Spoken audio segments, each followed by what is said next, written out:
Bonsoir à toutes et à tous et bienvenue sur un nouvel épisode de Bushido Time. Encore une fois, désolé pour ce retard, petit souci technique, nous réglons encore des choses. Mathieu, bien le bonsoir. Bonsoir à toi Gabriel et bonsoir à tous. Comment tu vas Mathieu?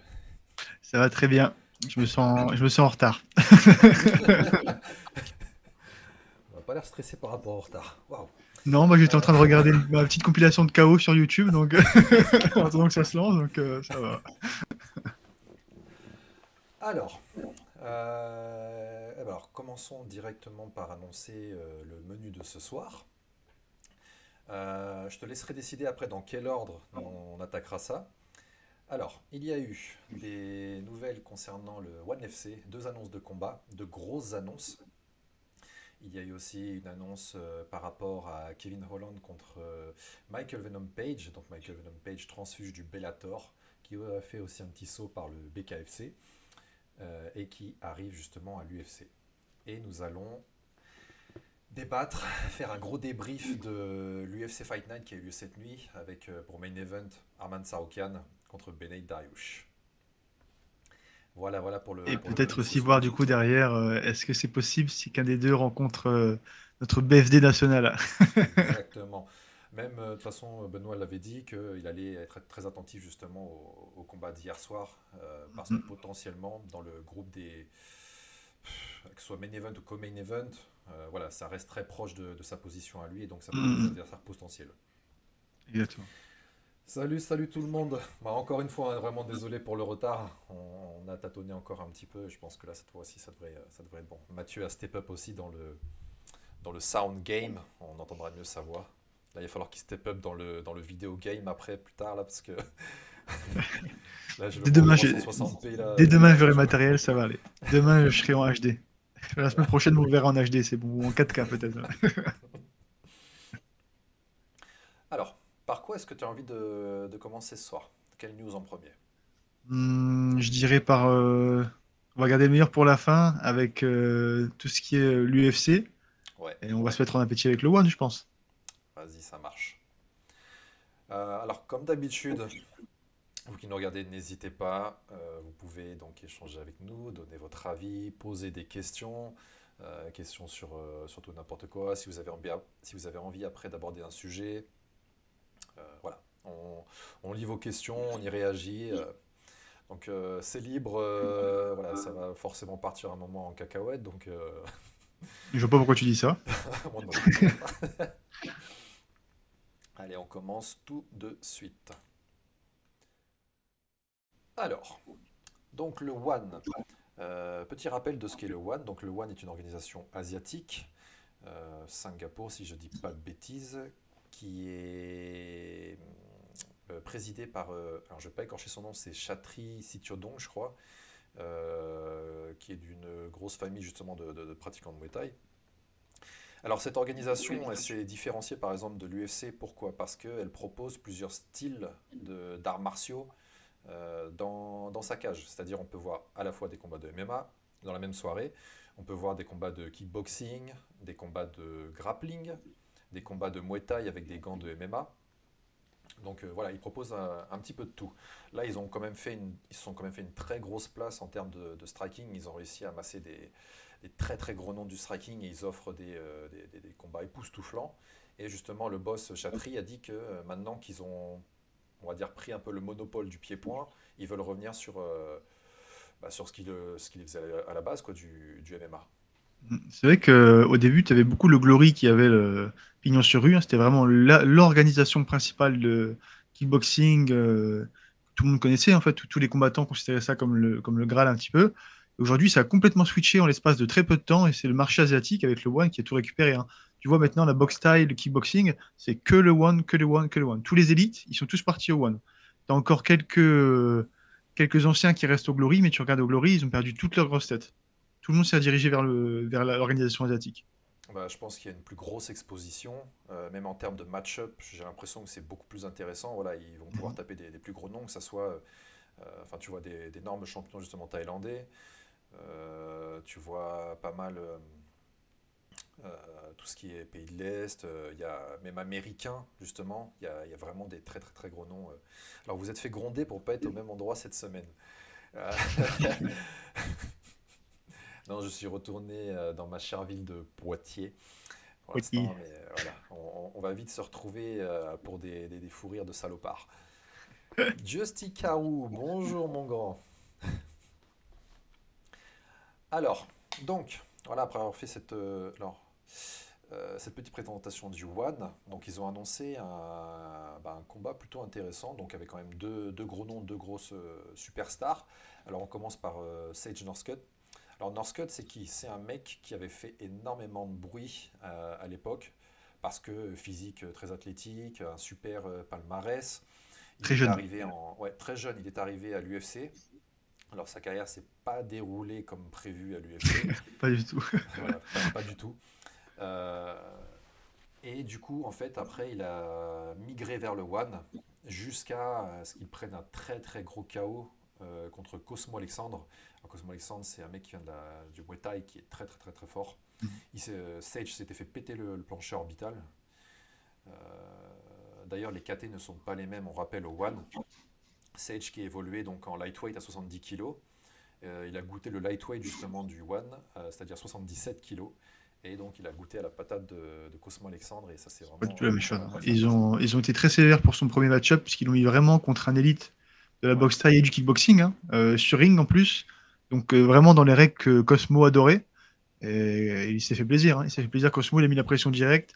Il a pas reculé une seule fois et directement, dès le début du combat, boum, je crois que dès la première patate, il a terminé le combat en fait. Ouais, ouais. donc c'est Junior Scott, que ce soit l'UFC où il a fait des résultats en dents de scie ou au One, il a pas eu de bol le petit, le Non, jeune. non, non, c'était Ouais. compliqué, ouais. C'était vraiment très compliqué. Et du coup, donc pour ce combat-là, il va rencontrer donc la légende japonaise Shinya Aoki. Alors, petit rappel de qui est Shinya. Shinya, c'est un monstre, mais un monstre du sol. Il a fait des combats de dingue, que ce soit voilà, Rising, Pride, etc. Il est sur le, comment dire, il officie sur le terrain depuis maintenant vraiment très très très longtemps. Alors d'ailleurs, si quelqu'un a l'âge de Shinya, je pense il doit avoir passé la quarantaine. Donc comme on peut le voir sur la photo, justement, il s'est emparé de la ceinture du One, il s'est emparé de la ceinture du Dream. Alors le Dream, alors il y a eu le Pride, après il y a eu le Dream, et après donc il y a eu le Rising. Mais voilà, c'est l'équivalence, ça reste la plus grosse organisation japonaise. Donc il a livré des guerres, euh, il a combattu vraiment un peu partout, sauf à l'UFC, Et c'est un maître en termes de soumission et de sol. Et alors, vous pensez que Sage serait reconductible à l'UFC? Bon, c'est possible, ouais. Je pense que c'est possible, mais il faut juste qu'il performe au One, qu'il retrouve une pente ascendante. Mais ils aiment pas trop l'UFC quand tu pars, tu reviens, tu pars, tu reviens. Faut d'abord faire ses preuves, quoi. Tu peux pas partir de l'UFC et revenir juste après. Il faut que d'abord que tu un peu redoré ton nom, quoi. Et Ouais. donc, il a un petit peu de chemin à faire encore avant de pouvoir potentiellement réintégrer la plus grosse organisation du monde, quoi. Euh, Après Sage, je sais plus si c'est lui qui est parti de lui-même ou si justement il s'est fait cut Il me par semble qu'il a l'UFC. été cut. Il me semble qu'il a été cut. Ouais, Ouais, ok. et je crois qu'il avait des résultats vraiment dans le si. Je crois que je sais plus s'il avait fait 2 défaites, une victoire ou un truc du genre. Je saurais plus te dire son palmarès exact. Ouais. Mais il avait fait ça contre des adversaires qui étaient en plus, tu vois, pas. Voilà, l'UFC, ils avaient pas fait des. Ouais, il voulait le faire monter quand même Voilà, ils voulaient le faire monter. Et tranquillement. malgré tout ce qui avait été posé pour le faire monter, il n'a pas réussi à passer l'épreuve. Donc, je pense que c'est l'UFC qui a dû dire bon, bah, tant pis, on s'est planté, Ouais. quoi. Et donc voilà, alors s'ils ont matché contre Shinya Aoki, alors pour ce combat, ce qu'il faut savoir, c'est que ça sera le combat retraite de Shinya. Euh, voilà, ça sera son dernier combat, son farewell fight, comme on dit. Alors sur le papier, je pense que ce combat déjà va se faire donc en lightweight à 77 kg, parce que je vois. Ah, quoique. Non, je sais pas si Sage pourrait être à 70 avec leur protocole de réhydratation, de cut, etc. Je vois pas faire Sage un trop gros cut. Donc en style de combat, bah, voilà, comme on vient de dire, alors Shinya, c'est pas du tout un gars du pied-point, c'est un mec qui va aller chercher le sol très rapidement. Sage, Sage, il est assez versatile, je pense. Il a une lutte, un sol. Enfin voilà, il est bon partout. Il est très explosif. Voilà, il a la jeunesse avec lui. Mais c'est pas un fou furieux dans un J- domaine en particulier. Moi, j'allais dire, il est surtout bon debout, hein. Il est surtout très très bon debout. Ouais. Il vient, dans mes souvenirs, d'un Du sport, karaté. d'un art martial traditionnel. Ouais, je crois que c'est le karaté ou le taekwondo. Ouais. Bah, tu vois, il a des kicks magnifiques, hein. Son striking est vraiment bon. Sa distance, elle est vraiment bonne aussi. Sauf quand il est mis sous pression dans le ring. Et par contre, sa lutte, bah, il est physique, quoi. Il est Ouais. physique. Il n'a pas une technique, il n'a pas une défense de lutte qui est fantastique, mais il est physique. Et pour le coup, Aoki, c'est là où ça pêche. Aoki, c'est l'inverse. Il est technique, mais il n'est pas très physique. Non. Et pour avoir du mal à amener au sol, justement, un mec comme ça qui gagne bien de distance, qui en plus a des bonnes bases bien physiques, bien solides sur ses appuis. Donc, à voir s'il va pouvoir mettre la stratégie du sol en place. J'ai envie de Toi, regarder qu'est-ce que l'âge de Shinir. tu vas regarder l'âge de finir? Ouais, attends, j'ai regardé parce que je suis curieux. Ouais. Moi, je pense qu'il doit avoir au moins 42 piges ou un truc comme ça, hein. Shinya Aoki. Et il a Moi, je pense qu'il doit...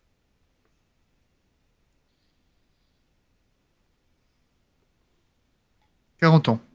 40 ans, il a 40 piges. Il a 40 ans. Pour le coup, il fait plus, tu vois, je Ouais, trouve. ouais. Bah après, il a près d'une soixantaine de combats de MMA.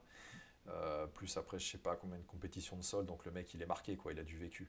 Ouais, Il a quand même j'imagine. fait Ouais. il a quand même fait des grosses guerres. Il est pas en super état, quoi. Donc, alors moi, en physionomie de combat, euh, bah ouais, je pense que Sage va justement garder une distance, travailler avec ses kicks. Quoique ça va être quand même risqué tout ce qui est low kick, etc. par rapport à des saisies pour Shinya qui l'emmène au sol. Mais après, si ça tourne en boxe, je vois Northcutt vraiment avec un très gros avantage. Mais par Largement. contre, une fois que ça sera au sol, pour moi, ça va être très très compliqué Ça va pour être, Sage, quoi. ça va être très très dur, sauf si c'est en début de combat qu'il est frais, qu'il peut exploser et scramble. Ouais, C'est possible qu'il arrive à se relever. Par contre, si ça arrive en milieu de round, fin de round, déjà, c'est plus compliqué. Parce qu'en fait, une fois que tu n'as plus ton explosivité, tu n'as plus que la technique. Et là, techniquement, Aoki, il est largement supérieur. ouais, Donc, faudrait voir. Mais encore une fois, il faut déjà réussir à l'amener au sol. Comme tu l'as dit, comment il s'appelle? Dans ce cut, il a la bonne gestion de distance, hein. Et il tape dur quand même, mine de rien. Il a des bons kicks. Maintenant, le problème des kicks, c'est que parfois, tu te fais saisir et tu tombes.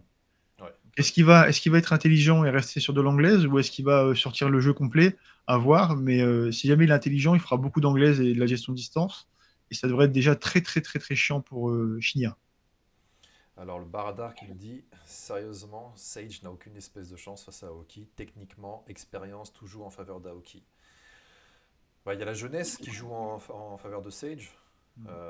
Comme Mathieu aussi le disait, le striking. Mais hormis ça, puis apparemment, Shinya, de ce que j'ai entendu, il a un très très gros grip. Donc à partir du moment où il te pose la main dessus, c'est très compliqué. Euh, il n'a pas une grosse explosivité, mais apparemment, il a quand même il a de la force, le japonais. Donc, Mais les mecs du grab, c'est souvent ça, hein. Ils ont un bon grip, hein. Dès qu'ils t'attrapent, ouais, faut les empêcher de t'attraper parce qu'une fois que c'est attrapé, c'est compliqué, ils lâchent il faut pas. casser le grip directement et pas le laisser travailler. Parce que... Après aussi, Aoki, ce que je le verrai faire, c'est qu'il est autant à l'aise au-dessus comme sur le dos, sur au niveau de son sol. Donc je le vois même aller, je sais pas, enrouler une jambe s'il est en difficulté, tu sais, un peu, je sais pas, un Imanari roll ou un bordel comme ça. Euh, voilà, moi je. Ah, ce serait pas surprenant. Ce serait pas surprenant, hein. Ça pourrait être même une stratégie plus, on va dire, qui paraît un peu de base de désespoir, mais ça peut être intéressant puisque justement, tu gagnes directement de la distance et tu arrives dans un domaine pour le coup où vraiment, par contre, dans Scott, il connaît rien du tout, hein. Les Glock, tout ce qui est vraiment technique de sol pure, Ouais. à moins d'avoir des connaissances de défense de spécialistes, c'est compliqué. Donc ça peut être intéressant comme stratégie, hein. Ah, et puis aussi, voilà, petite précision pour Aoki. Aoki, c'est un mec, quand il a la soumission, c'est un peu à la Rosimar Palares, c'est-à-dire que le mec, il va pour casser. Vraiment. C'est je t'attrape, je te brise un os. Je me souviens de ce passage, je crois que c'est lui, hein, qui avait mis une kimura à un mec qui Ouais, qui voulait le faisait pas. sauter le bras. Je Ouais. faisais, après, il lui a fait un petit doigt d'honneur. Exactement. Ouais, ouais, non, mais très mauvais comportement. Le mec, il est, tu sais, voilà, le mec, il est vil, il est mauvais dans le ring, tu vois. Il est vraiment mauvais. Il cherche vraiment à faire mal. Et Il est justement, japonais, il est japonais, Aoki, c'est ça? ouais, les Japonais, ouais. Mais c'est marrant parce que c'est pas trop normalement dans la culture japonaise de faire ça. C'est censé être vraiment Ben, très martial, très cadré. Et il sort un peu de cette. tu sais, t'avais quand même des combattants japonais, certains combattants japonais qui avaient un peu l'image bah, tu sais, comme au catch, t'as le gentil et le méchant. Ah, le bad boy. Voilà, le D'accord. bad boy. Et Aoki, c'était le cas. Et il y avait un mec à l'époque du Pride qui s'appelait Kiyoshi Tamura, si je dis pas de bêtises, pareil. D'ailleurs, je crois qu'il combattait en short rouge. Et le mec était connu pour être mauvais, tu vois. Ok. Par exemple, si je prends l'exemple d'un. Je crois que c'est Nobuhiko Takada, c'est un ancien du Pride. Bon, toi, ça ne te parle pas, t'es trop jeune. Trop jeune. J'ai D'ailleurs, trop de cheveux encore. J'ai tous mes cheveux là. Et il avait affronté Rickson. Il avait affronté Rickson. Et lui, justement, il jouissait bah, d'une image de vraiment de bon mec, tu vois. De bon gars. Donc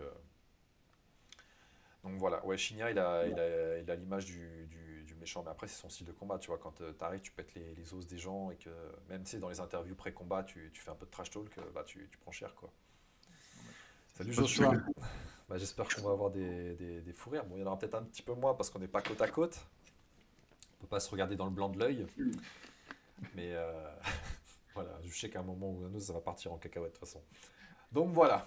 Voilà pour ce combat, premier combat annoncé justement par le One entre Shinya Aoki et Sage. Donc de toute façon, ce sera la dernière fois qu'on verra Shinya sur un ring, au moins par rapport à tout ce qui est MMA.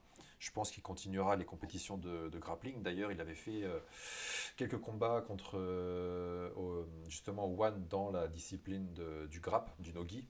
Il avait affronté un petit génie du sol qui s'appelle Mikey Musumeci, si je dis pas de bêtises. Oui, c'est ça. Alors pour la petite D'accord. anecdote, voilà, qui parle comme ça et qui le mec se nourrit exclusivement de pizza et Que, de pâtes et qui est que à des pâtes au 80% de pesto, ouais, BF c'est quoi. ça. Ouais, non, c'est incroyable. Mais en même temps, il fait 30 kilos le mec. Alors ouais, juste pour la petite anecdote, justement, Shinya, il avait donc affronté Mikey Musumeci et Musumeci a soumis Shinya avec justement une technique que Shinya a inventée, ça s'appelle le Aoki Lock. Et en fait, bah, Mikey lui a passé sa propre soumission sur lui, tu vois. Donc, Ça, je savais même pas. Du coup, j'ai envie de regarder directement là, mais je ouais. peux pas parce que je suis en... Non, tu peux pas. Non, tu restes là.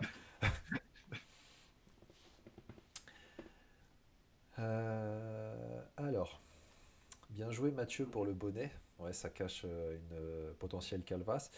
Intouchable ce soir. Et je parle pas que de la chaise à roulettes. Alors, est-ce qu'on va enchaîner avec le combat suivant? Oui. Donc, à savoir Hot Rotang dog. contre Takeru. Takeru. Voilà.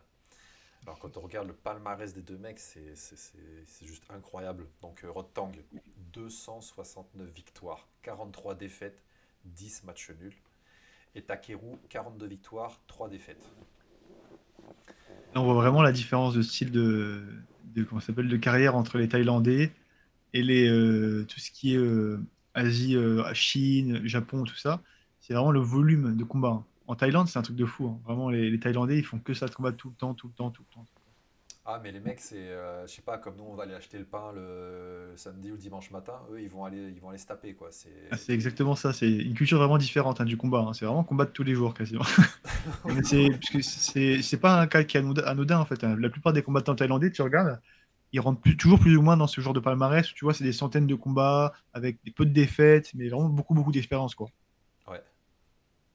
Ouais, Du grind. enfin, il y a pas de construction de carrière, hein. C'est vraiment, faut y aller, faut charbonner, faut enchaîner les combats, faut faire de l'expérience, faut faire de la thune. Il y a beaucoup de trucs et il n'y a pas de doute. Tu vois les palmarès, que ce soit de Senshai, de Yotsanklai, etc. Les mecs, Ouais, c'est par centaines, hein, par centaines. ouais, c'est incroyable. Et puis en plus, Rotang, il a quel âge? Le mec, il a 25 ans. Enfin, il est tout jeune, non? Peut-être un peu plus quand même, je crois. Je pense pas, hein. Attends, je vais te dire ça tout de suite. Non, bouge ta... Quel vas-y, âge il doit je te être? laisse regarder. Moi, je lui donne 29, 29, ouais, 28, 29. Rotang, il vient de la Thaï. En MMA, il débute et c'est pas à son avantage. Il avait perdu par étranglement, je crois. Ouais, il avait perdu contre Demetrius Demetrius Johnson. Johnson.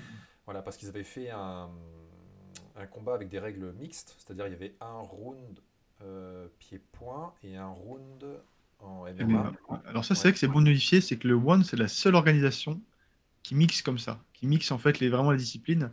De un, c'est une des seules organisations qui mixe les disciplines par combat. Donc ça veut dire qu'il y a des combats de kickboxing, il y a des combats de boxe thaï, il y a des combats de MMA, de grappling, mais c'est aussi parfois des règles qui diffèrent dans le même combat. Ça veut dire, tu vas arriver, ton premier round c'est le kickboxing, ton deuxième round MMA, ton troisième round kickboxing.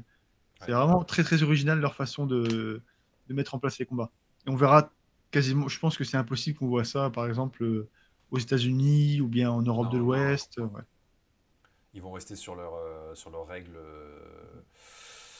universelles. Et puis voilà. Après, bah, comme on avait discuté la dernière fois, ça serait potentiellement faisable justement un crossover de règles entre Ngannou et Wilder, Ouais, c'est possible. justement.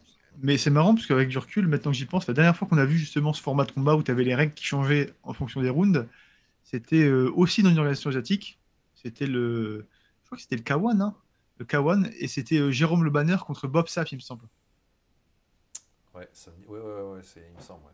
Ouais, je crois que c'était un des combats les plus connus justement dans ce format-là où c'est changé. En fait, c'était kickboxing au début, MMA ensuite, kickboxing ensuite.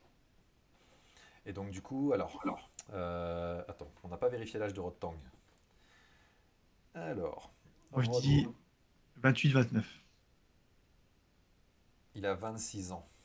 Ah, j'ai Ça, dit t'avais dit combien? 25. 21? Moi, j'avais dit 25. Mais 21, mais qu'est-ce que tu 25. racontes, toi? Oh, c'était plus proche que moi. Euh, Mathieu, tu as quel âge?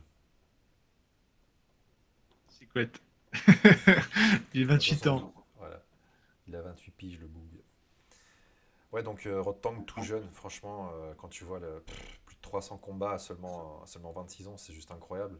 Je sais pas à partir de quel âge il a commencé à combattre, mais c'est surprenant. Et même, tu vois, la Bon, fréquence de combat, là, on est sur quoi? On est à un combat toutes les semaines, toutes les 2 semaines? Enfin, je saurais pas dire, mais en tout cas, c'est vrai qu'ils combattent très très tôt, hein. Tu vois, la plupart des Thaïlandais, ils commencent. Souvent, ils commencent la boxe thaï, ils sont très jeunes, hein. Ils commencent vraiment dans leur, je sais pas, autour de 5-6 ans, parfois même.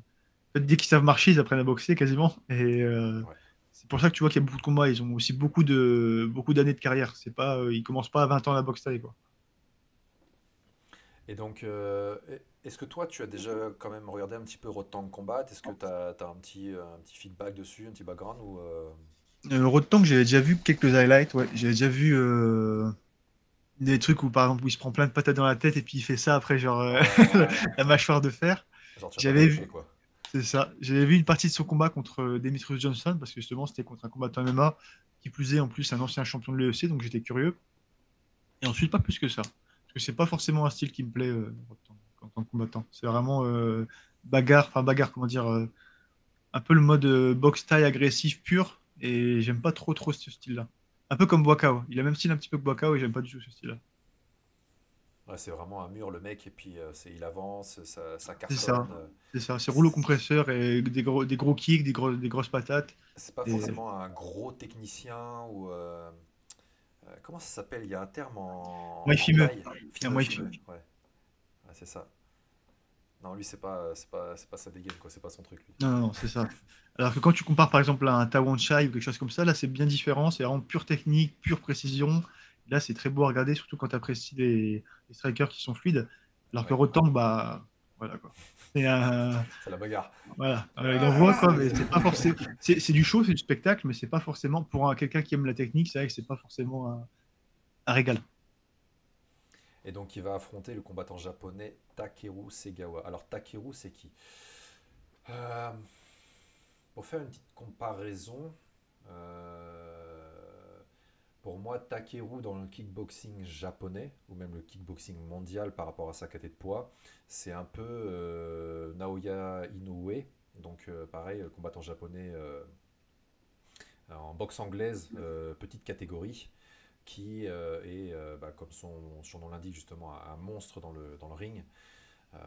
C'est des mecs qui, malgré leur petit gabarit, ont la foudre dans leurs mains. Ils ont une patate vraiment de malade. Une agressivité aussi, grosse agressivité.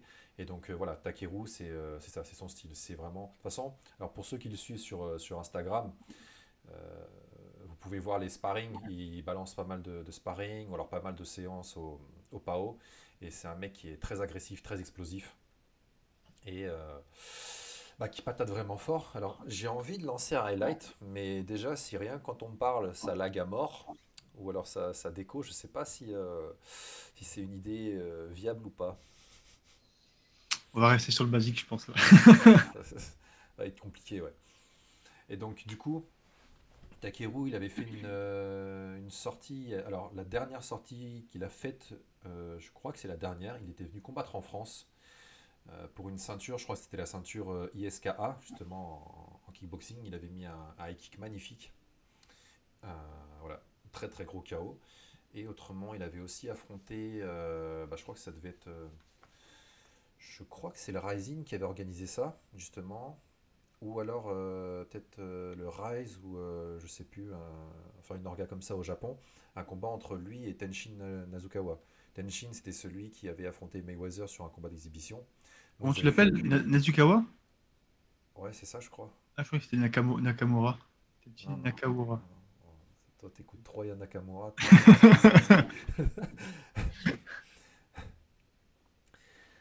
Bon courage, Baradar, pour le boulot, hein. Et puis, bonne soirée à toi aussi, puis à la prochaine. Ouais, donc, il avait affronté Tenshin, voilà, il s'était fait une guerre. Et alors, c'est vraiment dommage que je puisse pas mettre de highlight, mais voilà, Takeru, c'est vraiment. Bah, c'est un peu. Alors, je dirais c'est Rotang, euh, peut-être qui encaisse un chouïa moins, qui s'expose aussi, peut-être, bah, je dirais pareil, mais voilà, qui envoie très très très dur. Qui envoie très très dur, et pour moi, c'est un combat en petite KT, justement, parce que alors, Takeru a signé justement avec le One FC. Avant, il évoluait dans les organisations japonaises, comme le Rise, je crois qu'il a fait le Crush, donc comme j'ai dit, il me semble qu'il a tourné au Rising, et bah, au K1 aussi, donc K1 Max, et là il a signé avec le One pour des très très gros super fights. Donc ça a été annoncé justement ce combat, et alors je sais pas si ça se fera avec les petits gants en Muay Thai, je sais pas si ça se fera avec les gants régulars de kickboxing comme ils peuvent faire. J'ai pas de détails là-dessus. J'espère que ce sera en mitaine, hein. Comme il faut le dire, c'est plus agréable de regarder les combats de kickboxing et de Muay Thai en mitaine. Quoique kickboxing, non, ils font pas en mitaine, c'est juste Muay Thai. Ouais, ouais, ouais, c'est vrai. Mais après, c'est vrai que ça change complètement la donne, hein, parce que bah, pour se protéger, enfin, pour énormément de choses, justement, les mitaines par rapport à des gants d'anglais, c'est carrément différent. Donc, Ah ouais, c'est super ça- punitif, hein. Et c'est ouais, bien plus spectaculaire, je trouve, justement, comme mettre les gros gants. T'as un peu la stratégie, on va dire, du mur où les mecs mettent juste leurs gants et ça fait vraiment genre à toi, à moi. Alors qu'en mitaine, c'est vraiment plus stratégique, c'est vraiment plus. Il y a plus de précision, il y a plus de. Tu peux pas te permettre de faire le mur, il y a toujours du mouvement, je trouve ça vraiment agréable à regarder. Beaucoup plus ouais. dynamique. Alors après, je sais pas, Takeru, je pense qu'il a dû faire des combats en taille, mais alors ça a dû rester rare parce que franchement, sur énormément de ces combats, je l'ai juste vu travailler justement en kickboxing. Pas de coude dedans, pas de saisie de clinch pour tout ce qui est genou, tout ça. Donc même là sur la rencontre, je sais pas si ça se fera en kick ou en Muay Thai. Je ne sais pas du tout. Donc à voir. Mais en tout cas, voilà, très gros combat d'annoncer. Moi, j'ai vraiment hâte de voir ce fight. Si je devais mettre une pièce sur ce combat, je dirais. Ah, moi, j'ai toujours une grosse préférence pour les combattants japonais de toute façon, donc je dirais Takeru. Alors, moi, je suis pas spécialiste de Takeru, pour le coup, je connais pas assez pour connaître pour voir son niveau.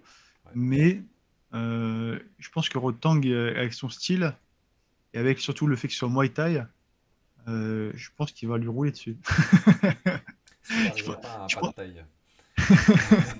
je connais pas assez Takeru, je connais pas assez l'adversaire pour parier, mais je vois bien Rotang mettre la pression et faire suffoquer l'adversaire. C'est un truc que je vois souvent quand tu as les mecs de la boxe thaï qui combattent les mecs du kickboxing. Surtout les mecs qui sont très techniques comme ça, en fait, si les mecs arrivent pas à mettre le KO, bah, ils se prennent la pression et en fait, ils finissent par se faire rouler dessus. C'est un scénario qu'on voit très souvent.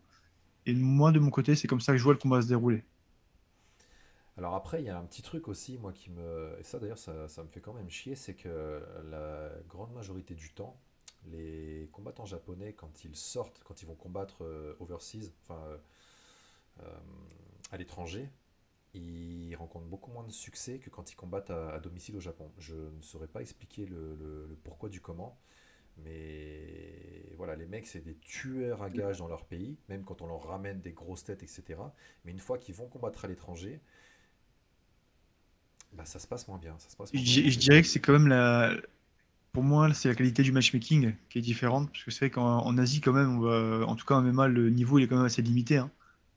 Quand tu compares le niveau asiatique et le niveau américain ou parfois d'Europe de l'Est, c'est pas du tout le même, hein. Tu vois les mecs qui sortent comment ça s'appelle, de l'UFC, ils arrivent au One, bah c'est les mecs qui performaient pas pendant l'UFC, ils arrivent au One, ils performent, hein.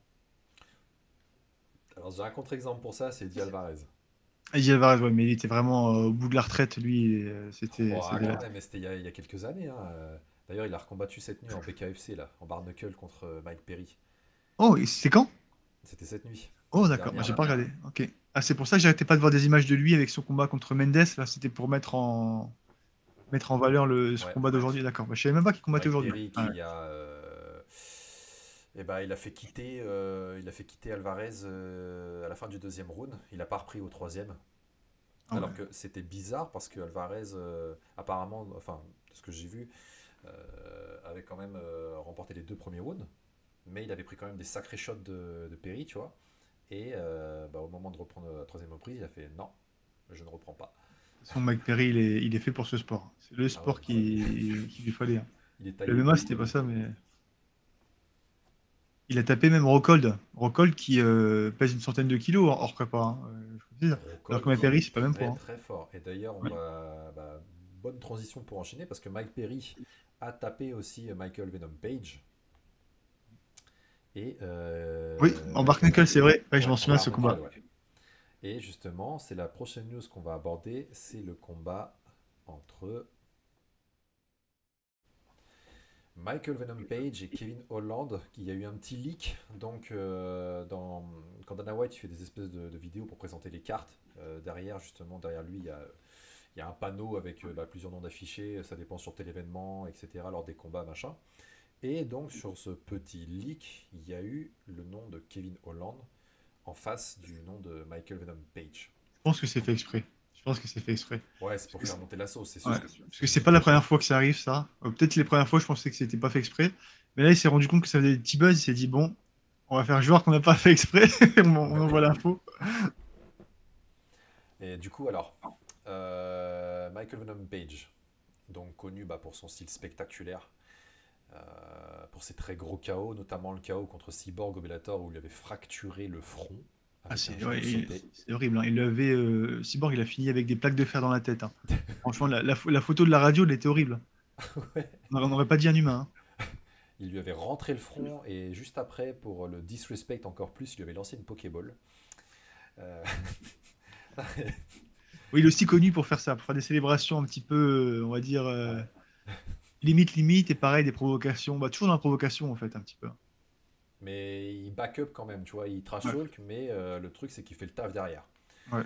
Il fait le taf derrière. Alors, il avait trash talk Douglas Lima. Diego. C'est Douglas ou Diego? Non, Diego c'est le Douglas Lima. frère. Douglas Lima, il avait- Ouais, Douglas. Ouais, Diego c'est le frère qui est à l'UFC, je crois. Douglas Lima, malheureusement, bah, il s'était pris un très gros KO. Mais il n'empêche qu'il a quand même un palmarès de 21 victoires pour 2 défaites. Donc palmarès très respectable. Alors il a été aussi critiqué parce que il disait qu'il tabassait que des tomates aux cannes, quoi, genre C'est que des ça, des, chèvres. des boîtes de conserve, l'équivalent de boîtes de Voilà. conserve. Et là, pour Euh, le coup, ça va être l'occasion de voir contre un vrai adversaire. Là, je te rejoins sur ça.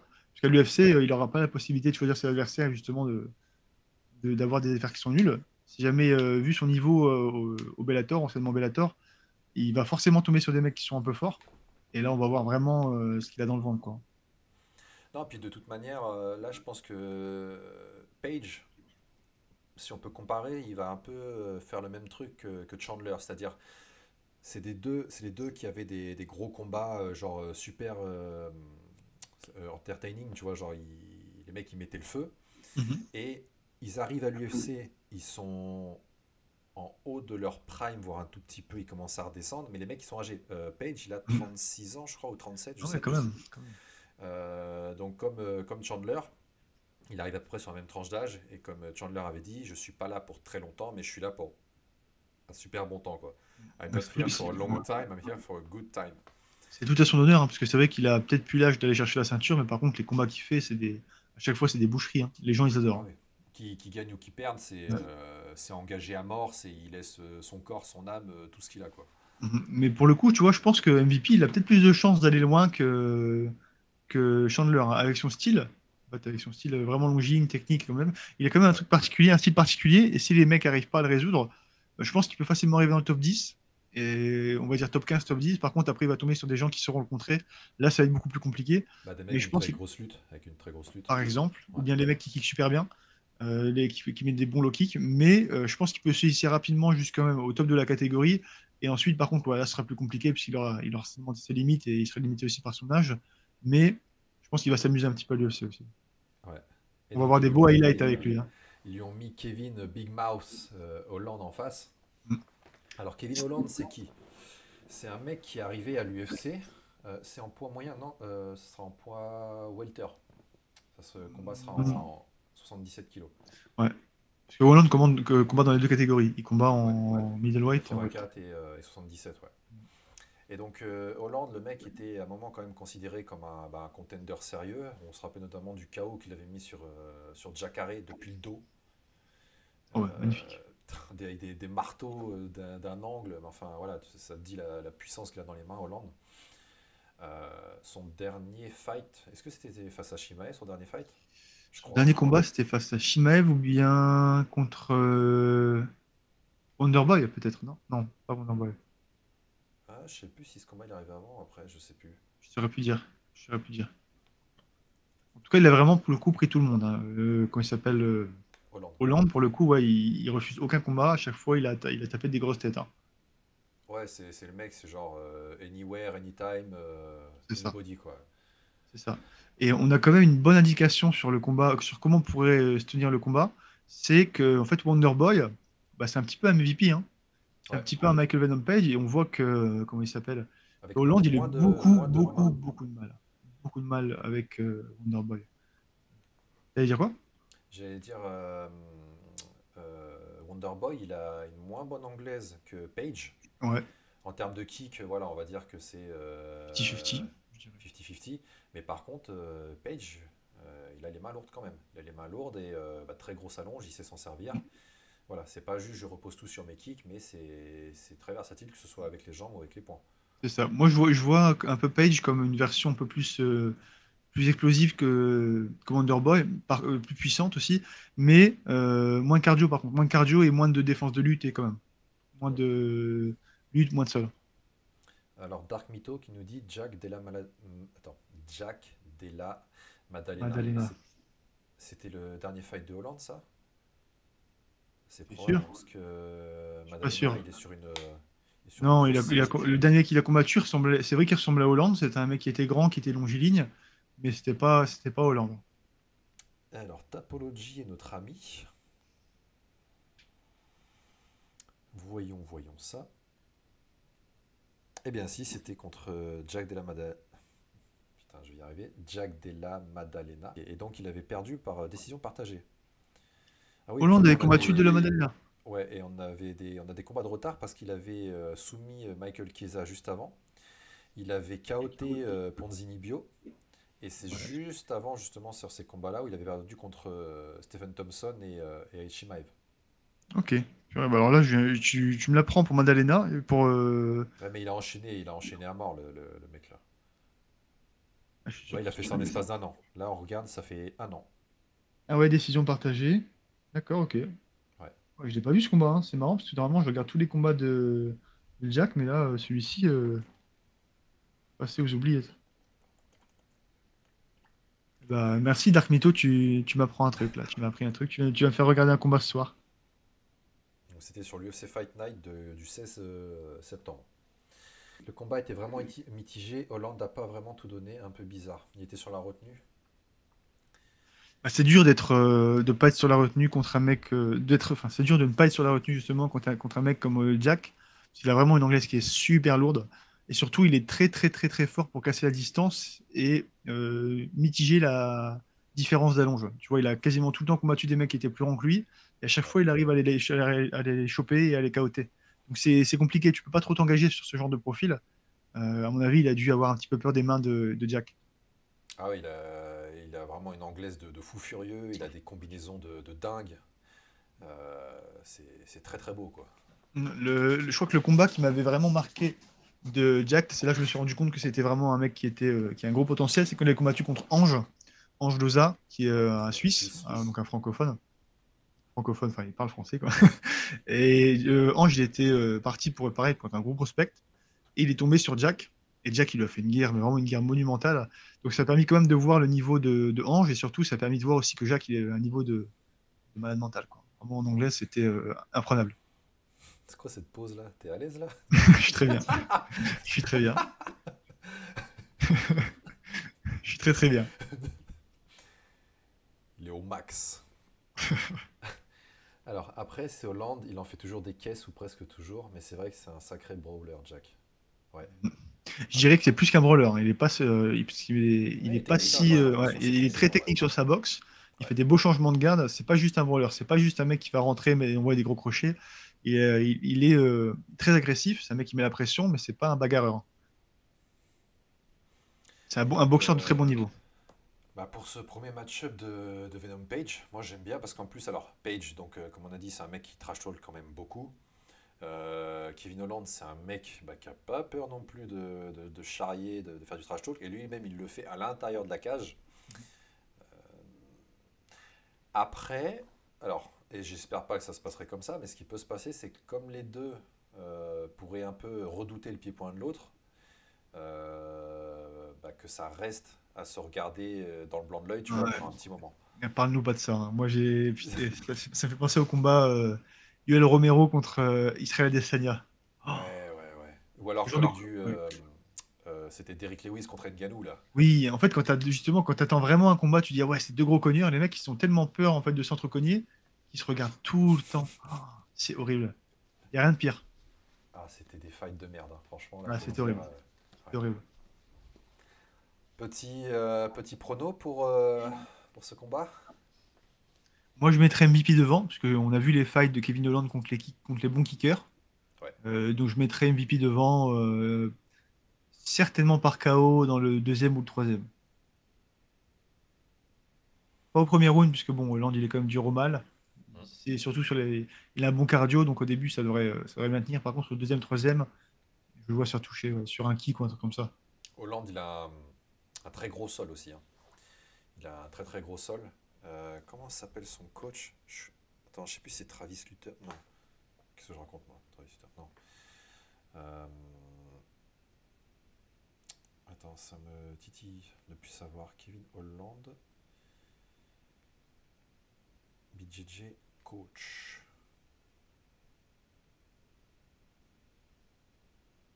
Si, c'est ça, c'est Travis Luther. Ouais. Il Et porte bien, il porte bien son nom. ouais, grave. Et qui est un très très gros gars du sol. Et puis j'avais entendu justement, j'avais écouté une interview enfin un podcast de Joe Rogan où justement il y avait Hollande et son coach. Et c'était, voilà, il disait que bah, Hollande avait vraiment un sol de salopard et qu'on le voyait pas beaucoup, mais il savait vraiment très bien s'en servir, quoi. Alors, Hollande agressé Wonderboy alors qu'il avait une main cassée, je pense pas qu'il sera timide contre MVP. Ouais, je pense pas non plus. Mais après, comme tu dis, c'est vrai que Hollande aussi, il est relativement touchable. Il prend des patates, il prend des frappes. Et Page a quand même une précision de salopard, il casse à distance super vite.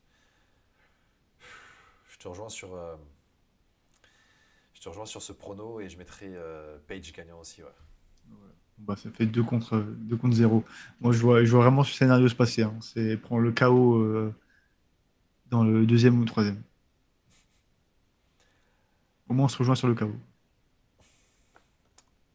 Alors, ensuite, comme là nous sommes bah, aussi pareil, bonne transition on est dans le domaine de l'UFC et on va bah, passer au plus gros justement de ce live, de ce stream, à savoir l'UFC Fight Night de la nuit dernière. Alors, je disais donc, sur ce UFC Fight Night, il y a eu 6 combats. Euh, je crois pas qu'il y ait eu de combat féminin dans la main card, hein, parce que le dernier combat en prélim c'était Misha Tate contre, je ne me rappelle plus de son nom, Tate qui a fait un gros grappling agressif pour trouver la soumission. D'ailleurs, dans ces prélims, comme je disais, voilà, comme il n'y avait pas de son, je redis, il y a eu un truc très très très rare. Déjà, c'est très rare qu'il y ait eu qu'il y ait un KO par slam quand il y a une soumission d'engagé et que le mec slam, c'est ultra rare. Mais là, donc, il y en a eu deux dans la même soirée et surtout, c'était deux back-to-back. Genre, le premier combat, c'était entre Drakkar Klose et c'est quoi? C'est Soleki, je Il joue crois. sur l'équipe. Ouais, Soleki. Donc Klose, non, alors Soleki avait engagé un juji sur Drakkar. Drakkar l'a levé, l'a slamé, il est tombé sur le côté de la tête, sur la tempe. D'ailleurs, le slam n'était pas, on n'était pas sur un Rampage Arona, quoi. Le mec, il l'a pas décollé jusqu'au ciel pour aller le slammer fort. Il l'a décollé vraiment à hauteur de taille. Et bah, après, il l'a slamé et il atterrit sur la tempe. Et donc là, Soleki out. Donc ça, c'était très très beau. Et donc, combat suivant entre... Zachary Reese et Cody Brundage. voilà. Zachary, c'était un mec qui était à 6-0, qui venait de faire ses débuts à l'UFC justement, et Brundage qui était déjà à l'UFC depuis plusieurs combats. Donc Zachary qui va pour entamer un triangle. Brundage le lève, il le slam, pareil, il tombe sur la tempe. Et deux trois frappes derrière, et puis truc out. Donc ça, c'était... En réalité, c'est vrai que t'as pas besoin de soulever trop hein, pour mettre un KO sur un slam. Faut juste avoir qu'il puisse pas s'appuyer sur ses mains et qu'il tombe sur le haut du crâne, en fait, sur le crâne. Hein. ouais, qui T'as prennent beau- un angle et que tu mets après un petit peu ton poids avec. Exactement. Par contre, Voilà, pour mettre en du allant. poids, faut vraiment que tu sois sûr que ça tombe sur son crâne avec du poids et là, ça déconnecte, hein, ça va vite. Hein. Je m'en souviens au Brave, pareil, j'étais surpris, un combattant français qui avait entamé une belle soumission et Ibrahim Mané c'est contre ça. Contre un mec qui a l'UFC, Sultan Ruziboev, je crois. un mec qui a l'UFC aujourd'hui. Ouais. Pareil, il n'avait pas soulevé du tout très haut, vraiment. Il a à peine soulevé hein, l'histoire de, je sais pas, 30-40 cm. Il est redescendu et boum, pile sur la tête. Ah Et oui, pareil, il était ça, out cold. ouais, ouais, Il était out ça cold. Ouais. ça te déconnecte tout de suite. Ouais. Et donc voilà, ça c'était c'était très très beau à voir. Alors d'ailleurs, ça pose le débat, c'est quand tu es engagé dans une soumission, quand tu te fais lever, mais en fait, pourquoi tu lâches pas? C'est En fait, c'est important de savoir quand tu te fais lever comme ça, tu peux garder ta position, mais il faut avoir la capacité d'absorber le choc quand tu descends. Et pour ça, il faut avoir tes mains libres. Soit tes mains libres, ou être sûr de pouvoir atterrir dans un angle qui est où tu es en sécurité. Mais bon, c'est très dur à calculer parfois, parce que si le mec pivote ou si jamais se jette avec son poids du corps, il peut changer l'angle. Le mieux, c'est d'avoir tes mains pour réceptionner. Être sûr en fait que tu peux placer une de tes mains derrière ton crâne ou quelque chose du genre, mais parfois c'est plus facile à faire. Et surtout, tu es dans le moment. Tu dis oui, ma soumission va passer, c'est bon, le mec il est fini. Tu penses vraiment à ton attaque sans penser à la défense. C'est là que c'est là que tu te fais surprendre. donc ça Est-ce c'est que vrai c'était que déjà arrivé, toi, Gabriel, de te faire slammer comme ça, comme un ouf? en lutte de prendre un gros slam, ouais. Alors et pourtant, d'ailleurs c'est ça aussi qui est très important, c'est que alors il faut apprendre à mettre des takedowns, mais il faut aussi apprendre à chuter. Exactement. Parce qu'on ne chute pas n'importe comment, on met pas ses bras n'importe comment parce qu'on peut risquer la fracture. Il y a une façon d'absorber le slam. Alors moi, d'habitude, justement, c'est moi qui mets les takedowns et j'en prends très peu. Et moi, je ne sais pas vraiment chuter. Et j'ai pris une bonne grosse souplesse arrière. Et heureusement, je me suis pas retrouvé paralysé, mais c'était un angle où c'était un peu chaud, quoi. Sur les suplex arrière, ça peut vite y avoir des accidents. Ouais, voilà, voilà, t'as des mecs, alors ils savent lutter, c'est très bien, mais quand ils t'envoient en l'air, les mecs ils réfléchissent pas si tu prends un angle dégueulasse ou pas. Hein. Ouais, il veut juste te planter la tête dans le sol, quoi. Voilà, exactement. Et ça, j'aime pas trop. Moi. Après, ça part en bagarre. Et après, par contre, ouais, j'ai déjà levé des gars, mais j'ai pas slamé. Mais c'est vrai que je me rappelle d'avoir pris en compète, enfin en interclub de sol, j'avais pris un juji, j'ai levé le mec au-dessus de moi, comme ça, comme si je lui faisais un terre, un épaulé jeté, tu vois. Et après, je fais ah bah non, tu peux pas le slammer, c'est vrai. Donc, Ouais, c'est interdit. non, tu ne peux pas. En grappling, c'est interdit. Ah, il y a que au. Je crois qu'à la DCC, ou alors peut-être au Naga, je sais plus, tu peux slammer le mec. Donc voilà. De toute façon, c'est bizarre. En grappling, il y a toujours des règles différentes. Parfois, tu peux slammer, parfois, tu peux pas. Parfois, tu mets des clés de talon, parfois, tu peux pas. Parfois, Ouais, tu peux c'est mettre vrai. des gifles. Parfois, tu. Le grappling, c'est bizarre quand même, hein. Ça change, ouais, il y a plusieurs sauces, ça dépend des Parfois, organes. tu peux être parfois, t'as le droit d'être dopé aussi. Putain, c'est vrai qu'ils font un peu n'importe quoi. Le grappling, en fait, c'est un cirque. Ils Ah font bah ce qu'ils veulent, tu vois. tu vois des Galvao, tu vois des Gordon Ryan, c'est un délire, hein. Ah, les mecs, ils font ce qu'ils veulent, en fait. C'est vraiment. Ouais. Ils arrivent. C'est le cirque, quoi. Et donc pour revenir sur ce UFC Fight Night, donc ouais, qui avait lieu donc à Austin, au Texas. Alors, donc il y avait eu le combat contre Punaele contre c'est un blaze, je me rappelle plus, mais j'arriverai pas à le dire non plus. Ensuite, le combat d'après, c'était quoi déjà? On parle de main card? Ouais, de la main card, ouais. Alors, Dustin Stolfus Voilà, Stolfus contre contre Punaele. Punaele, Soriano. Là, il y avait une bonne guerre en pied-point sur le premier round. Il y avait Soriano qui avait touché quand même beaucoup plus. Soriano qui était gaucher, qui avait mis des bonnes frappes, des bons cartons à Denis, qui avait fait un Justin. petit tubé. Dustin, qui avait fait un petit tubé. Et bah, après, baisse de cardio de Soriano et Dustin qui allait taper le sol et qui lui a fait un étranglement arrière. Donc propre, net, sans bavure.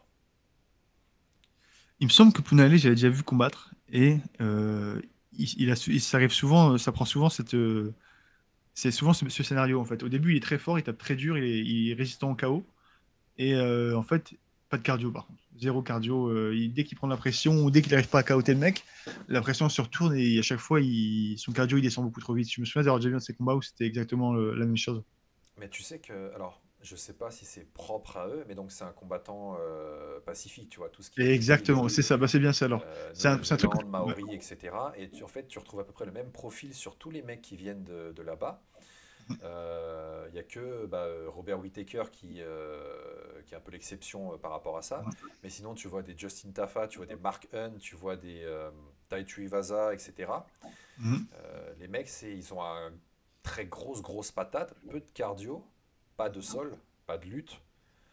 Mais c'est des gars super physiques et qui peuvent Ouais. t'allonger, qui sont super dangereux dans le premier round, quoi. Bah, en fait, c'est un peu le même profil que les mecs d'Afrique de l'Ouest. C'est-à-dire c'est des mecs qui ont vraiment beaucoup de fibres, de puissance, tu vois, d'explosivité et tout ça. Ouais. Par contre, tellement les mecs ils envoient des grosses patates super rapides et super fortes, au bout de quelques minutes, il n'y a plus de cardio. En fait, ça consomme trop d'énergie.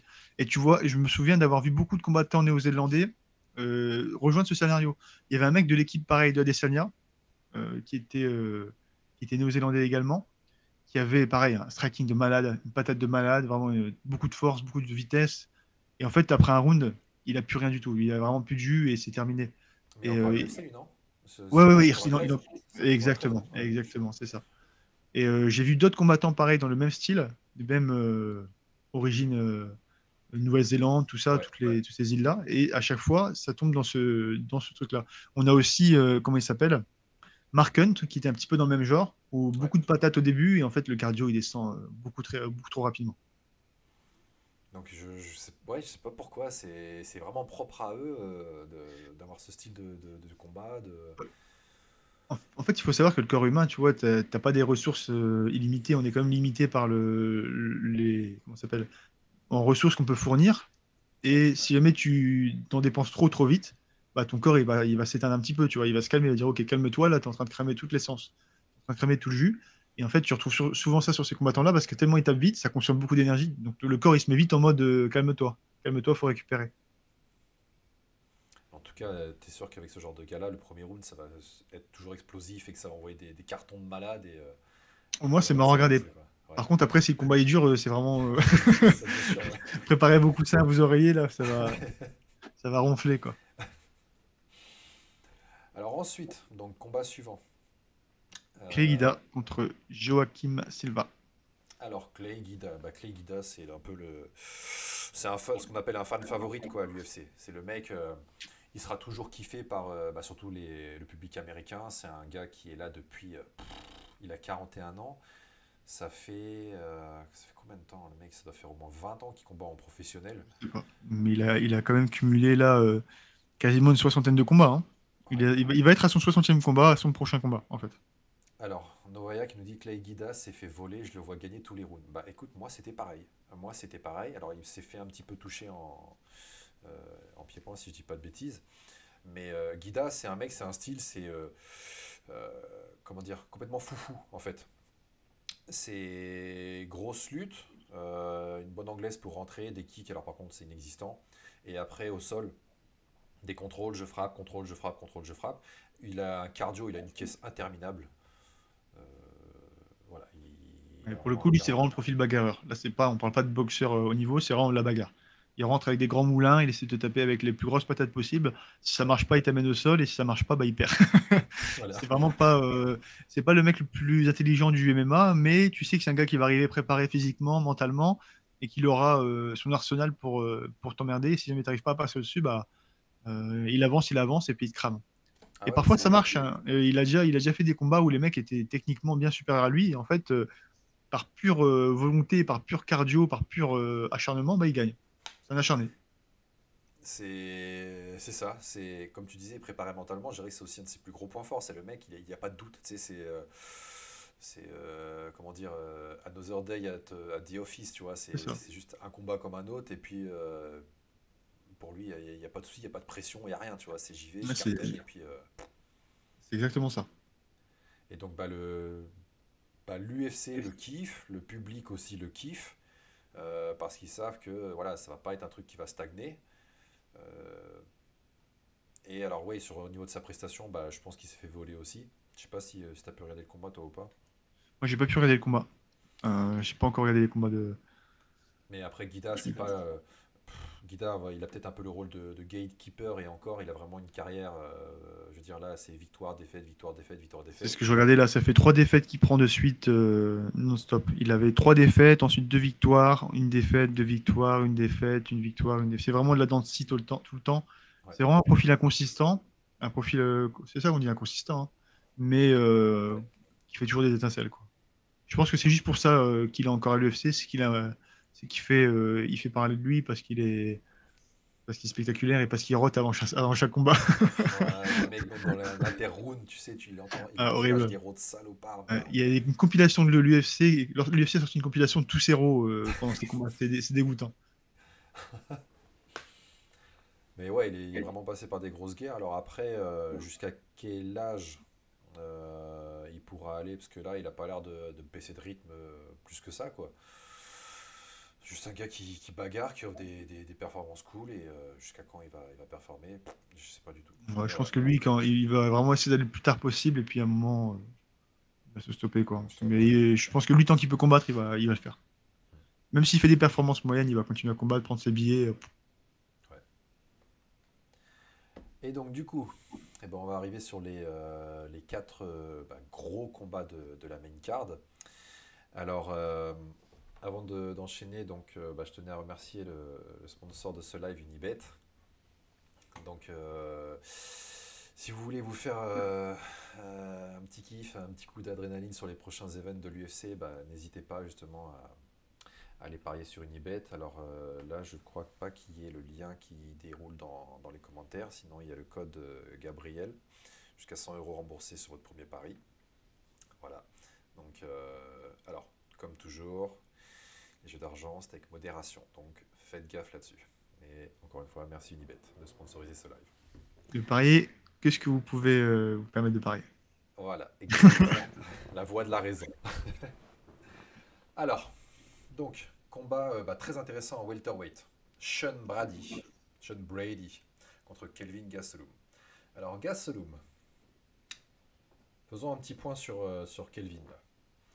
C'est un mec qui est arrivé à l'UFC de base, il est arrivé pour combattre à 77 kilos. Il a eu des très gros problèmes au niveau de la pesée, des pesées ratées, ce qui fait que ça l'a emmené justement en catégorie middleweight. Et il était considéré comme comment dire, un combattant à prendre très au sérieux, notamment par rapport à la performance qu'il avait fait contre Adesanya, où il avait boxé sévère Adesanya, il lui avait gonflé la tronche, hein, il lui avait gonflé la tronche. Mhm. Et après, Kelvin, il a eu un peu, pareil, carrière en dents de scie, quoi. Un coup ça gagne, un coup ça gagne pas. Il a perdu des combats où il était vraiment censé les gagner. Là, dernièrement, il devait être aussi matché contre notre Nassourdine Imavov national. Mais combat qui s'est pas fait. Alors je sais plus qui c'est qui a pull out, qui c'est qui a. C'est C'est Kevin qui était Strickland. blessé. C'est Kevin qui était blessé, et du coup, c'est Strickland qui a Ah pris oui, c'est la. Strickland qui est arrivé en short notice. C'est vrai. C'est vrai, c'est vrai.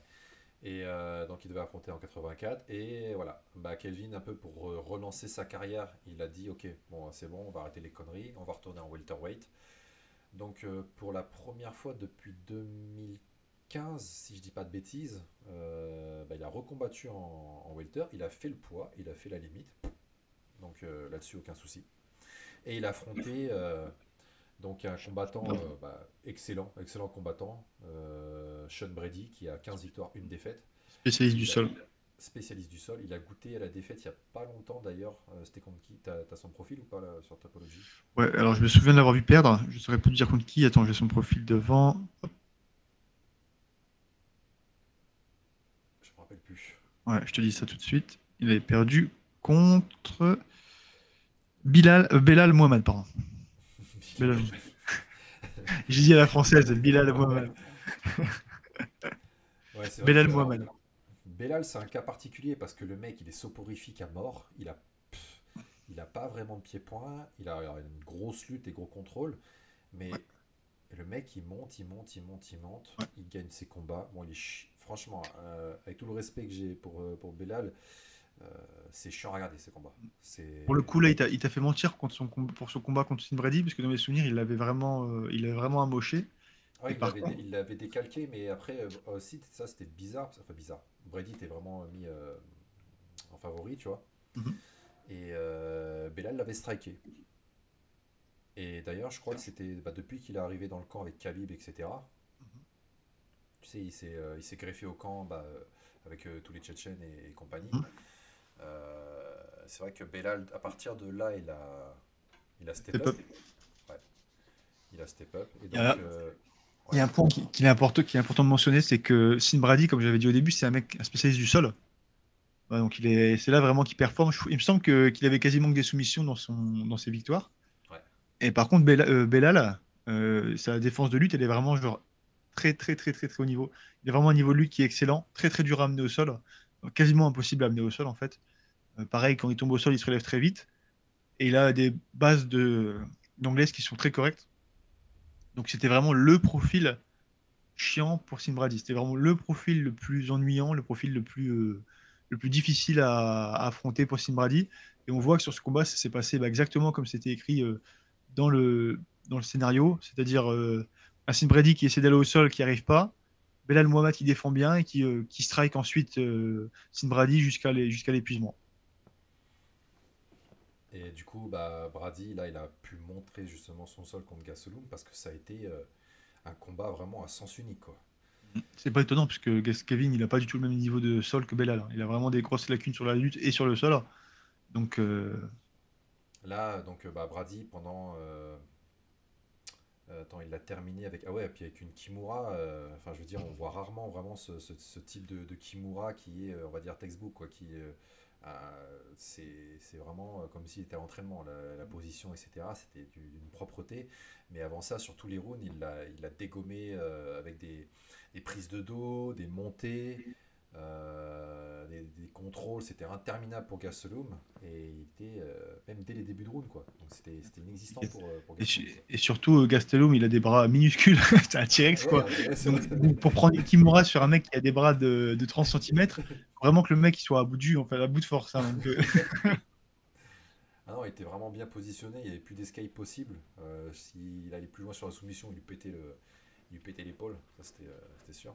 Mais ouais, Brady il a coupé, on va dire, toute hype pour le retour en welter de Kelvin, hein. de Franchement, Kevin. c'était C'est pareil, hein, Kevin un peu vieillissant aussi, hein. Il est sur un fin de carrière, donc alors que Brady tu c'est penses? l'inverse. Oui, oui, oui, il est vieillissant, enfin je sais plus son âge, mais Il est Kelvin pas si âgé que ça, hein. non mais ça fait longtemps qu'il est à l'UFC, ça fait longtemps qu'il est à l'UFC, ça fait longtemps qu'il combat. Donc je pense que 32 il ans. a, qu'il a 32 ans, il est un petit peu sur la fin. Écoutez-le le genou là. Non, c'est vrai qu'il est rentré à l'UFC très tôt aussi. Il est Ouais, rentré à l'UFC très tôt, il a fait des très grosses guerres. C'est ça. Donc là, est-ce qu'en termes de technicité, de physique et tout, est-ce qu'il peut encore augmenter? Je sais pas. Là, C'est il avait ça. changé de camp d'entraînement. Il était parti en Thaïlande, si je dis pas de bêtises, je crois à Beng Tao, le nouveau camp là, des frères Hickman. Il était parti là-bas et il avait l'air d'avoir trouvé un nouveau souffle, on va dire. Mais est-ce qu'il pourra revenir au niveau qu'il avait montré contre Adesanya et tout ça? Je suis pas sûr. Et surtout, tu as mentionné un point qui est super important, c'est que physiquement, il est pourri, hein. Il est pas terrible, Kelvin. Tu vois, il est pas musclé, il est pas super musclé. Et il a un Il est, physique très bizarre. il est grassouillé. Il est skinny fat, Euh, ouais. ouais, c'est pas vraiment un gros athlète en termes comment ça s'appelle, en termes de physique. Là, il commence à vieillir en plus. Ça fait beaucoup Il est arrivé tôt à l'UFC, parce qu'en fait, quand on dit vieillissant, il y a beaucoup de gens qui ils pensent à l'âge directement, mais vieillissant, ça peut être le temps depuis lequel tu es sur le circuit, hein. Si tu es sur le circuit depuis 15 ans, que tu tapes depuis 15 ans que des mecs super forts, ton corps est vieilli, hein. Peut-être que ton âge, ça monte lentement, mais ton corps, il prend des dégâts, ton cerveau, il prend des dégâts, tu n'as plus la même niaque, ton mental, il est bouffé. Donc, et c'est peut-être un petit peu le cas pour Kelvin, surtout après des guerres comme celle qu'il a livrées avec Adesanya. Ouais, c'est des guerres qui laissent une empreinte sur ton corps, Mhm. quoi qu'il arrive. Mhm. Quand tu prends un sacré paquet de patates dans la tête, niveau neurologique, ça peut entraîner des conséquences. Bah, C'est ouais, sûr. en termes de temps de réaction sur ton corps, tu as moins d'explosivité et compagnie. Donc, ouais, ça peut laisser des Des grosses séquelles. séquelles, ce genre de guerre. Ouais. Ouais. Donc, voilà, bah, retour raté en welter pour Gastelum. Et un pas de Et plus après, dans le classement pour Sinbad. ouais, exactement. Et après, du coup, là, on est sur un combat où justement un des combattants a fait une montée de KT, montée réussie. Donc, c'était un combat en 61 kilos entre Rob Font, Rob Font classé 5e, si je dis pas de bêtises, de la KT, des bantamweight, et Deleison Figueiredo. Figueiredo. Deleison Figueiredo. Alors, Figueiredo, c'est qui? C'est un mec qui a tenu la ceinture des flyweight à plusieurs reprises. On se souvient notamment de sa trilogie face à Brandon Moreno. C'est un très gros cutter. C'est un mec voilà, qui. Attends, il combat à 57, mais je pense qu'il doit, hors combat, au moins être à 73-74 kilos, hein. Et il représente très très bien les Brésiliens, parce que les Brésiliens, ils font toujours ça. C'est toujours des cutters de malade. Ils cuttent toujours vraiment énormément. C'est vraiment ancré chez eux, ça. C'est. Ouais, je sais pas, c'est dans le paysage, c'est inscrit, c'est comme ça, mais. En fait, au Et Brésil, tu as vraiment une grosse culture du physique. Les mecs, ils arrivent, déjà, ils sont tous balèzes. C'est rare de voir un Brésilien qui est grassouillet. Tu regardes à l'UFC, la plupart, ils sont vraiment très, très, Paulo très taillés. Costa, Jaiton Almeida, etc., etc. Est-ce que tu Anderson peux m'en Silva. citer un qui est gras? Est-ce que tu peux me citer un Brésilien qui est gras? T'avais les frères Minotaur. Parce qu'ils avaient 70 ans, les mecs, quoi. Ouais, ils étaient vieux, quoi. Ils étaient vieux, c'est ça. À l'époque, ils étaient balèzes quand même, hein. C'est qu'après, ils ont vieilli. Ouais, solide, solide. Il y a Lyoto Machida, mais on va dire que c'est à moitié japonais, à moitié brésilien, donc ça Ouais. compte pas vraiment. Non, en vrai, pour le physique, vraiment, ils sont toujours à la pointe. Et pareil, dans le milieu du dopage, ils sont aussi à la pointe, donc, donc ils arrivent toujours bien physiquement préparés, quoi. Et pour les C'est vrai. cuttings, c'est toujours des gros cuttings. Mais de toute façon, Figueiredo, on voyait hein, sur ses cuts, le mec était vraiment à deux doigts de la mort à chaque fois. Il avait le visage, mais c'était Un squelette catastrophique. Ouais, squelettique. très très gros problème. Et du coup, bah là, il est monté de catégorie, donc en 61 kilos, pour aller directement affronter un mec classé, en la personne de Rob Font. Alors, ce combat, est-ce que tu as regardé ou pas? En fait, j'ai pas encore pu regarder les combats. Mis à part celui de Arman Saroukian et de Jalen Turner, Ouais. j'ai pas pu regarder les autres combats. Alors en fait, ce qui m'a surpris, c'est que Figueiredo, en termes de physique, il n'y a pas eu il y a pas eu de différence, quoi. Genre cette KT, pour lui, elle est bien. Et il tape toujours aussi fort, voire plus fort. C'est-à-dire qu'il a quand même touché Rob Font à plusieurs reprises dans les échanges. Euh, Travail intelligent, il y a eu quelques phases de scramble, mais autrement c'était des beaux et gros échanges en pied-point. Et décision logique des juges justement pour Figueiredo. Salut Guillaume. Quand j'ai vu l'annonce du combat, moi je voyais vraiment Rob Font gagnant. Parce que Ouais, Rob Font, il a quand même l'habitude de justement. C'est un très bon boxeur. Très très bon boxeur et surtout il a une très très bonne gestion de la distance avec son jab. Et justement, je me disais que contre le joueur de profil comme Figueiredo, il arriverait à le garder à distance, à le sniper et à vraiment pouvoir on va dire, le découper à distance sans prendre trop de risques. ouais. Mais j'ai été surpris de voir le résultat. J'ai été surpris de voir que c'était Figueiredo qui avait réussi à l'emporter. Et j'aimerais bien regarder ce combat juste pour voir quelle stratégie il a mis en place pour contrer justement le style de Rob. Après, c'est vrai que Rob, c'est un style un peu unidimensionnel, tu vois. Voilà, c'est vraiment Complètement. une bonne et grosse anglaise, c'est compact, je reste les bras près du corps et tout ça. Figueiredo, Complètement. c'est un peu plus sauvage, on va dire. Ça peut faire des scrambles de dingue, ça peut avoir des très belles phases au sol, ça envoie aussi un peu de brawl de temps en temps. Et là, bah, pour le coup, bah, c'était une montée de KT réussie, quoi. Et donc le champion de cette KT, on le rappelle, c'est Sean Suga O'Malley. Et franchement, Figueiredo, pour moi, c'est un mec qui peut lui poser problème. Mhm. Je suis d'accord. Qui peut lui poser Avec son, problème. avec son, avec son sol et avec sa lutte, il peut être chiant. Maintenant, en striking, il posera pas de problème. Et alors, par contre, le point faible pour moi de Figueiredo, c'est le cardio.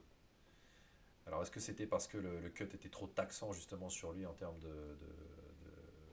conditions? Mais là, comme il le fait moins, est-ce que ça va être un avantage à voir? Mais c'est vrai qu'il a montré des petites failles dans son cardio, quoi.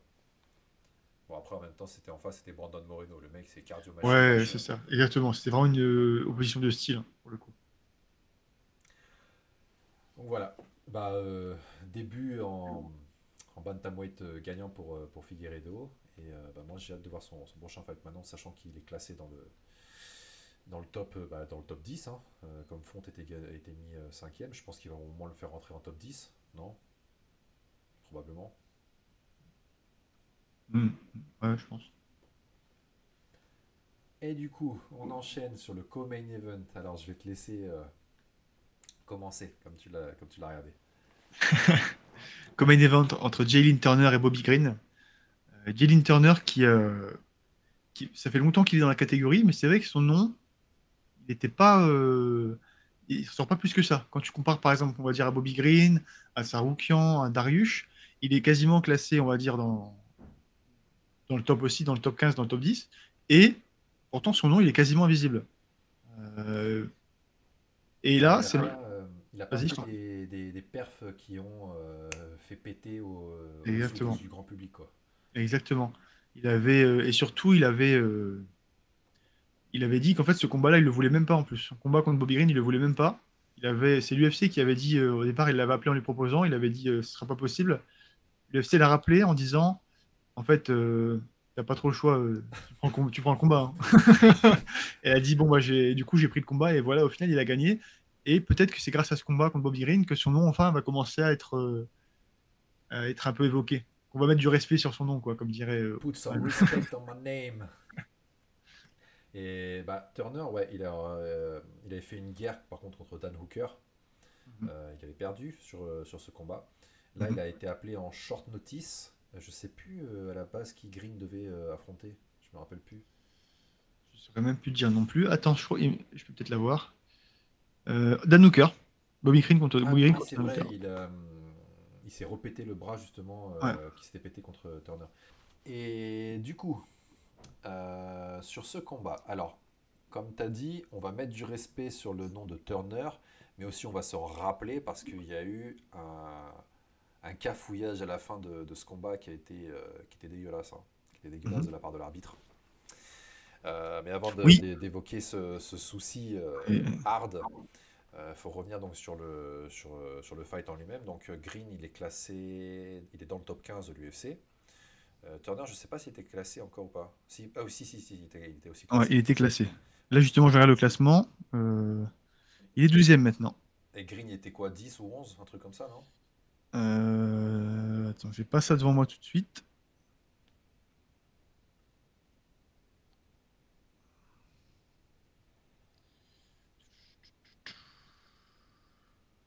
Je sais pas. Non. Non, ça prend un petit peu de temps pour trouver. Donc, vas-y, Mais je t'en voilà, prie, Bobby continue. Green avait fait un step justement dans le classement parce qu'il avait tabassé Tony Ferguson. Il l'avait dégommé. Et Bobby Green, c'est un mec qui est là depuis sacrément longtemps, mais pareil, carrière en dents de scie, etc. Mais c'est un mec qui propose toujours des combats avec de l'action. Voilà, c'est pas un mec chiant à regarder. Et surtout, c'est qu'il a une très bonne anglaise, il a des très bonnes esquives. Il trash talk aussi pas mal pendant les combats. Et c'est un gars agréable à regarder. Et Alors moi, donc là, je te rejoins pas sur ça pour le coup. Tu vois, je suis vraiment admiratif des gens qui ont des belles box et des striking fluides. Et lui, il y a un truc qui est pas plaisant dans son style. Je trouve que son style, il est pas plaisant à regarder. Il est pas divertissant. ah Pourtant, ouais? tu vois, quand on regarde son combat contre Fiziev, euh, c'était sur papier, c'était quelque chose qui allait super bien. En fait, moi, j'ai juste aimé la performance de Fiziev, mais j'ai pas aimé la performance de Green. Je sais pas pourquoi. Il y a quelque chose dans son striking qui me gêne. Bah déjà, il a pas de jambes. Enfin, il met pas de jambes. Euh, Même en anglaise, tu vois, par exemple, je sais pas, on peut prendre un exemple. Holloway, tu vois, il strike un peu comme Bobby Green, c'est-à-dire parfois il a les mains basses, il a les mouvements de ouais. tête, comme dans son combat contre Kelvin Qatar, mais lui, il était vraiment agréable à regarder. Mais Bobby Green, il a quelque chose, peut-être un côté un peu robotique, je sais pas, qui est pas agréable qui rend son striking pas fluide. Je sais pas trop comment le décrire. C'est vraiment un feeling de combattant. Hmm, intéressant. Et C'est du vrai coup, que... Ouais. vas-y. Non, vas-y, vas-y. Non, dis-moi, dis-moi. Du coup, c'est vrai que ça aurait pu être un combat intéressant contre Benoît, ça, Bobby Green. Mais vu ce qu'il vient de prendre par l'arbitre, je pense qu'il va pas revenir de sitôt. Ouais, Turner, il a mis un très bon gauche-droite qui a touché Green, qui l'a ébranlé, et il a reconnecté derrière avec une droite, je crois, au niveau de la tempe ou de la mâchoire. Green, il s'est retourné en fait. Il Il s'est est tombé au retourné. sol, voilà. Il tombe au Il est sol, tombé vraiment face plant quoi, sur le truc. Turner s'est précipité dessus, commence à enclencher des frappes. Donc là, il faut savoir que Bobby Green, il est donc face contre la cage, contre le contre le sol de sol. la cage là. Il a les mains en défense et encore, il prend des gros shots donc sur les côtés de la tête. Et là où l'arbitre aurait dû arrêter, même à partir du moment où il est tombé, parce qu'il est vraiment tombé genre comme ça, euh, l'arbitre a laissé faire. L'arbitre a Mm. laissé faire. J'ai pas compris, il n'y a personne qui a compris. Michael Bisping, commentaire, il était dégoûté. Qu'est-ce qui se passe quoi? Qu'est-ce que l'arbitre il attend en fait de plus? Il attend que Green respawn? Bah, Est-ce qu'il en est fait, lui-même? on avait vraiment l'impression qu'il voulait vraiment que Green ne bouge plus du tout avant d'arrêter le combat. En fait, pour lui, l'adversaire le combattant doit être immobile et complètement inconscient pour que le combat s'arrête. En tout cas, ce qui est sûr, enfin moi je pense, c'est que l'arbitre va être viré suite à ce combat. On a déjà vu un arbitrage. Franchement, c'était vraiment très, très, très, très dangereux pour Bobby Green. On a déjà vu des arbitrages de ce genre et souvent, ça s'est mal terminé pour les arbitres. Je pense que quand tu as la sécurité de quelqu'un qui est en jeu comme ça, que le mec est inconscient et que tu continues de prendre des coups, tu peux potentiellement tuer quelqu'un en tant qu'arbitre, c'est ta responsabilité. Et là, il a potentiellement mis la vie de quelqu'un en jeu, tu vois. En laissant autant de coups passer, il y a forcément des dégâts qui vont être créés et il doit retirer des années de vie. Donc Et tu vois, c'est malheureusement, Turner, il a dit justement, alors c'est dommage, oui et non. Moi, j'arrête pas de taper jusqu'à il ce a que raison. quelqu'un m'arrête parce que je suis embauché pour ça, quoi. Ouais, il a raison, il a raison. Et alors, bah après, peut-être que dans l'action aussi, le coin de Bobby Green, bon, je pense qu'ils étaient peut-être plus, comment dire, en train de crier stop, stop, Mm. stop, plutôt que de penser à jeter Ouais. le Quand t'es sabre dans de le coin, l'épaule. ça va trop vite, Ouais. tu peux pas. De toute Et façon, ça se fait pas, ça se fait pas. On voit jamais de jeter d'éponge en MMA. ouais. T'as déjà vu un jeter d'éponge? T'as déjà vu quelqu'un jeter l'éponge? Moi, j'ai jamais vu. Ou alors non, je vois même, enfin, j'ai déjà vu, on va dire, en ratio, plus de mecs qui sautent par-dessus la cage, tu vois, le coin pour aller stop, stop, stop, tu vois, plutôt que d'aller. Il y a pas de jeter serviette, il y a pas de jeter d'éponge. Moi, j'en ai jamais vu, sauf peut-être en amateur ou en pro, mais genre à bas niveau. Mais en haut niveau, ça se fait pas. Il y a pas les coins n'arrêtent pas les combats, sauf pendant les interrounds, hein. Ça se fait pas. Et bah là, du coup, voilà, De toute façon, Turner, ouais, si l'arbitre n'a pas vu que le mec était KO, il verra pas une serviette par terre, hein, t'inquiète pas. En fait, et l'arbitre, tu c'était sais, à mon avis, tu vois, on a des périodes, par exemple, comme tu avais dit là dans le stream, parfois, des périodes où t'es un bug. peu vide, où tu penses à rien. Bah, l'arbitre, il pensait pareil, sauf qu'il y avait un mec qui était en train de mourir à côté de lui, tu vois. Nous, c'est pas grave, hein. Nous, c'est pas grave. S'il y a quelqu'un, toi, t'es en train de parler, tu vois, c'est pas la mort si je parle pas. Là, il a quand même peut-être tué quelqu'un, tu vois. C'est un peu plus criminel, tu vois, c'est un peu plus dangereux, tu vois. Mais cet arbitre-là, enfin, j'ai peut-être dû déjà le voir sur un ou deux events, mais tu vois, c'est pas un gros nom genre Herb Dean ou alors Dan Miraliota, ou alors... Faut que je revoie sa tête, mais il me semble que c'était même un arbitre qui était là très fréquemment. Ah ouais?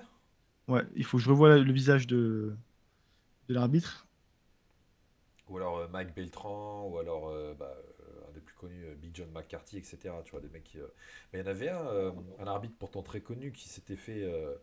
qui avait sauté justement par rapport à des décisions très houleuses Il y en a plusieurs. d'arbitre, c'était Mario Yamasaki, là. Il y a Mario Yamataki, puis avant il y avait aussi un autre, un Italien, je sais plus son nom. Euh, J'ai plus son nom, attends, je vais te le dire tout de suite, mais il était encore pire que Yamazaki. Alors, hop, c'était. Bon, bah, je sais pas. C'est plus écrit. Si, nickel. Mais il était encore pire que, Ok, Yamasaki. que Mario Yamataki, pour te dire. Putain, non, il fallait en faire là. Ah ouais. Il Et y oui, avait un- l'arbitre du coup du combat de. C'est Kiss quelque chose, non? Je sais pas, mais en tout cas, c'est un arbitre qui est souvent présent sur les événements de l'UFC et qui l'a depuis pas mal d'années quand même. Donc, Alors, il y a Zenet qui nous dit le camp de Nate Diaz avait jeté l'éponge lors du combat contre Josh Thompson. ok, bon, bah, c'est bon à savoir. Ouais. Mais est-ce que vous en avez d'autres à citer? Puisque je pense pas qu'on va avoir Non, beaucoup mais de. c'est un Ouais. truc vraiment rare, hein. Tu verras ça en boxe anglaise, tout ça, mais en MMA, franchement, beaucoup, beaucoup moins. J'essaie de trouver le nom de l'arbitre. Je suis sûr que tu vas. Steve Mazzagatti. Je me rappelle, un petit gars maigrelet. Ouais, si, je m'en rappelle. Arbitre Ah, il avait sportif. fait Ouais, des, ça. non, Ah, il avait fait des dingueries, lui, hein. ah, lui, il était fou. Ouais, franchement, c'était chaud. Ouais. C'était chaud. Et donc, alors, ce co-main event et main event, d'ailleurs, ce qui était intéressant, parce que les quatre potentiellement peuvent faire des adversaires potentiels pour notre Benoît Saint-Denis national. Et là, je verrais bien peut-être le. Benoît, il est classé combien là? 12e, c'est ça? 11, 11 il me semble. 11e. C'était 11 ex aequo Avec un autre mec. avec Jailin, Ouais, je ouais. crois. Ouais. Il faudrait voir le classement. Mais il me semble en tout cas que Benoît, maintenant. Bon, pour Dariush, bah, on va pas dire tout de suite. Je pense que ce ne sera pas pour combat contre lui. Saroukian, je pense qu'il va accéder à il va accéder à la ceinture. Gadji Poirier, trop tôt. Donc là, on va dire les taux se resserrent hein, sur les adversaires potentiels de Benoît. Et c'est possible que Turner fasse partie des adversaires soit pour le prochain Alors, adversaire de Benoît. en fait, alors par exemple, tu vois, sur le main event, donc Benny Dariush. Alors Benny Dariush, c'est un gars quand même très très très solide. Tsaroukian, c'est un mec qui monte en flèche et qui est très puissant dans tous les domaines, même s'il est vraiment connu pour sa lutte et son sol. Il a les mains très lourdes, comme on a pu le voir justement. Il a éteint Benny en 1 minute et des poussières. Alors, franchement, ce combat, moi, tu me diras ce que t'en penses, ça me fait vraiment penser au combat de Benoît. C'est-à-dire, on a deux mecs qui arrivent avec une grosse hype, d'accord? Donc, Tsaroukian pour ce combat-là et donc Benoît pour l'autre combat, contre des mecs qui sont là déjà depuis, enfin, qui sont en place, tu vois, qui ont du bagage et du vécu, etc. Et bon, les deux sont mis favoris, justement, Tsaroukian et Benoît. Et en fait, ce qui se passe, c'est que sur ces combats-là, on n'apprend pas grand-chose parce que les mecs se font éteindre très rapidement. Mm. Donc on voit pas, voilà, est-ce que Tsaroukian a présenté des progrès, est-ce qu'il a présenté des lacunes. On n'apprend pas grand-chose, hormis que leur hype, du coup, maintenant explose parce qu'ils ont fait des performances De malade. qui les propulsent, que ce soit en termes d'exposition ou dans le classement, tout ça. Et vraiment, je vois une similarité entre ce combat de Tsaroukian et le combat de Benoît, tu vois. C'est vrai parce qu'il a vraiment roulé sur Dariush, hein. Pour le coup, c'était vraiment comme ça s'est fait très très vite. Tu vois rien en fait. Tu vois pas t'as pas beaucoup de choses à croquer et à analyser. Non, non, En il tout y a cas, rien. on voit juste quand même que son striking s'est affûté. Parce qu'au début, il galérait quand même à KO'ter les gens. Ensuite, Ouais. depuis ce combat contre Giagos, on voit qu'il avait quand même de la patate. Et là, maintenant, on voit qu'il envoie vraiment des belles pralines. Donc, non seulement maintenant, il a un sol dangereux, une lutte dangereuse et un striking dangereux. Ça commence vraiment à être un prétendant ultra sérieux pour l'islam. Et tu vois, du coup, Donc là, ça le propulse tellement loin qu'avant, ça pouvait C'est être le, dur c'est le pour quoi? Mario. C'est le Ça le prépuce. pro... Non, mais non, qu'est-ce que tu racontes? Faut pas dire ça en live, Gabriel. Ça le propulse, ça le propulse tellement loin dans, bah, comment dire, vers la ceinture qu'avant, ça pouvait être un gars potentiel pour Benoît. Mais là, je pense que si on lui propose Benoît, ça sera pour lui un retour en arrière, tu vois, C'est ça, c'est en ça. termes de classement et de chance pour la ceinture. Ça Mm. l'éloigne un petit peu. Par Exactement. contre, Dariush, pour moi, ça Ouais. pourrait être quelque chose de bon pour Benoît, parce que là, il va falloir il va avoir envie de rebondir, tu vois. Si Benoît combat, donc ça serait quoi, vers mars, avril, un truc comme ça. Mhm. Bon, Dariush, là, il doit avoir déjà au moins un mois sans contact, sans rien, bah, comme il a pris un très gros KO Ce out sera pas cold. pour. Ouais, il pourra pas. Il pourra pas combattre Benoît en. Tu Ouh, penses? j'ai failli dire une dinguerie là. J'ai failli dévoiler la date du prochain combat de Benoît. Mais tu penses? Parce que ça devrait être, je sais pas, pour, je pense, mars-avril, un truc comme ça, tu vois, le temps qu'il récupère. Non? Ça va être un peu short, je pense. Mars, ça va être short. Pour Dariush, tu penses que ça va être short? Hmm. Je Ah, pense que pour ça va qu'il être short. Là, il a déjà un mois sans contact minimum. Après, donc il y a des examens de santé à faire parce que, bah, on rappelle, quand tu prends des commotions, bah, tu as, un délai à attendre. Il y a un protocole Ouais, de parce qu'il sécurité. il est plus vieux et c'est pas sa première. Donc il a pris pas mal de coups récemment, donc Ouais.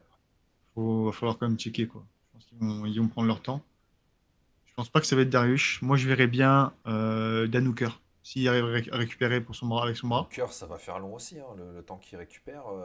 Combien de temps il a de récupération pour le bras? Bah, Ah oui, c'est cassé, c'est ouais, cassé. il s'est Non, repété le bah, bras. ouais, pour Marc ce sera pas bon non plus. Dos Anjos. Ah, c'est vrai. Et puis il est matché contre personne, Dos Il Anjos. est matché contre personne, ou sinon Fiziev, potentiellement. La Fiziev, non, tu sais, il s'est pété le genou là. Il est Bah en voilà. moins. Donc ça va donc Dos Anjos, Gamrot, ça m'étonnerait aussi. Et Pourquoi ensuite après, maintenant il ferait quoi, en fait?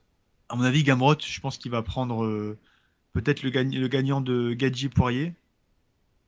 Et Mais après, c'est même pas sûr qu'ils se tapent ensemble. Enfin, c'est Poirier, il est matché contre personne. ah oui, non, c'est Il vrai qu'il veut a. il veut du money fight. Ouais. Je pense que Chandler et McGregor, ils se courent un peu entre guillemets encore l'un après l'autre, tu vois. Oliveira et Islam, ils sont bah, quasiment sûrs d'être matchés ensemble. je pense qu'en fait, il y a. Avant d'accéder. Parce qu'en fait, là, Benoît, il est rentré dans le top 15. Aujourd'hui, il est 11e. Je sais Ouais. pas si ça a bougé avec Jalen Turner, parce il est monté en classement Jalen suite au combat d'hier. Mais je pense que c'est encore. Pour l'UFC, en tout cas, pour nous, je pense que c'est évident. Benoît, il a le niveau pour aller combattre des Harman, ou bien des Gamrot, ou bien des Chandler, des Poirier, même Islam. Ouais. Par contre, pour l'UFC, je pense qu'ils vont demander à en avoir un peu plus que de la part de Benoît. Et je pense qu'ils vont lui mettre un mec qui est en dessous du top 10 avant, mais on va dire entre le top 10 et le top 7, top 6. Pas forcément directement un top 5. Ça m'étonnerait fortement. Hum. Et là, on arrive vraiment sur un choix limité, hein. On n'a que Dos Anjos ou Hooker qui est blessé, ou Moïcano. Fiziev qui est blessé.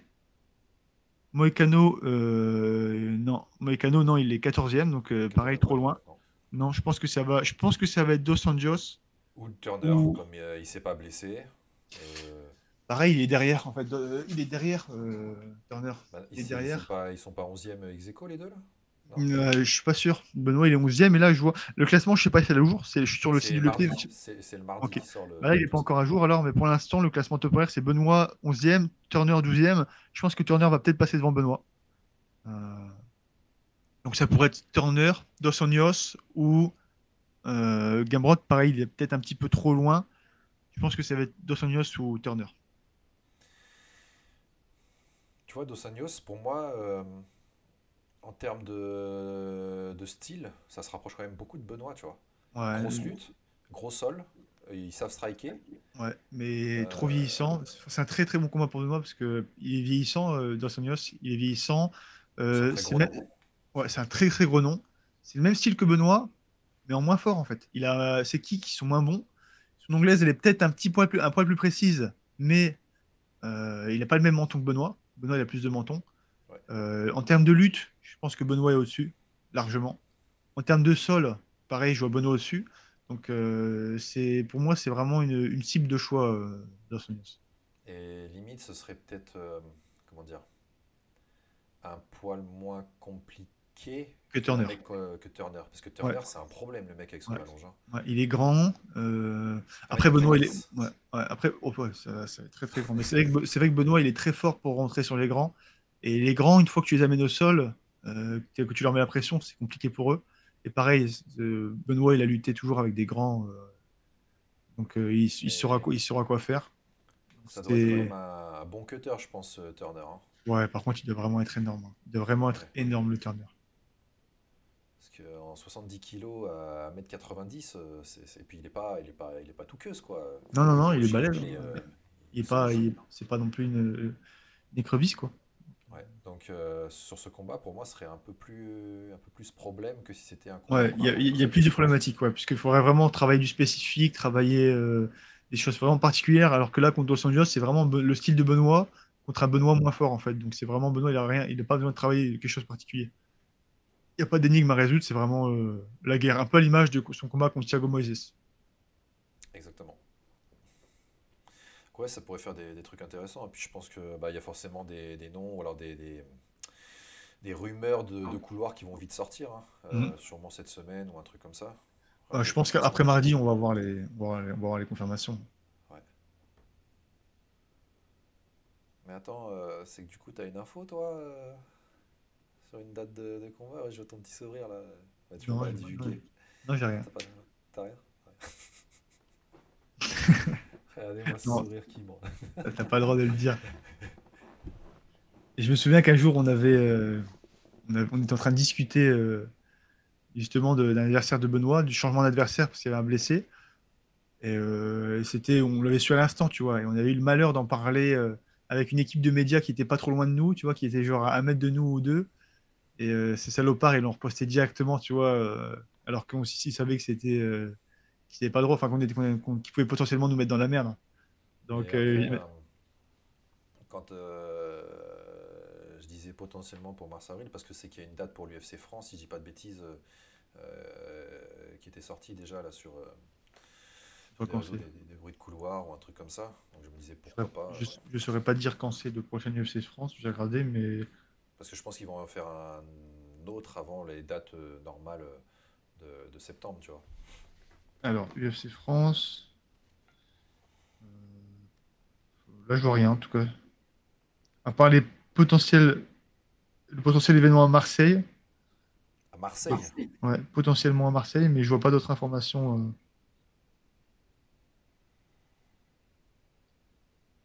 Potentiellement à Ouais. Marseille. Et donc, du coup, le perdant, il se fait tirer dessus à coup de Kalachnikov, hein, vu que c'est la spécialité de Marseille maintenant.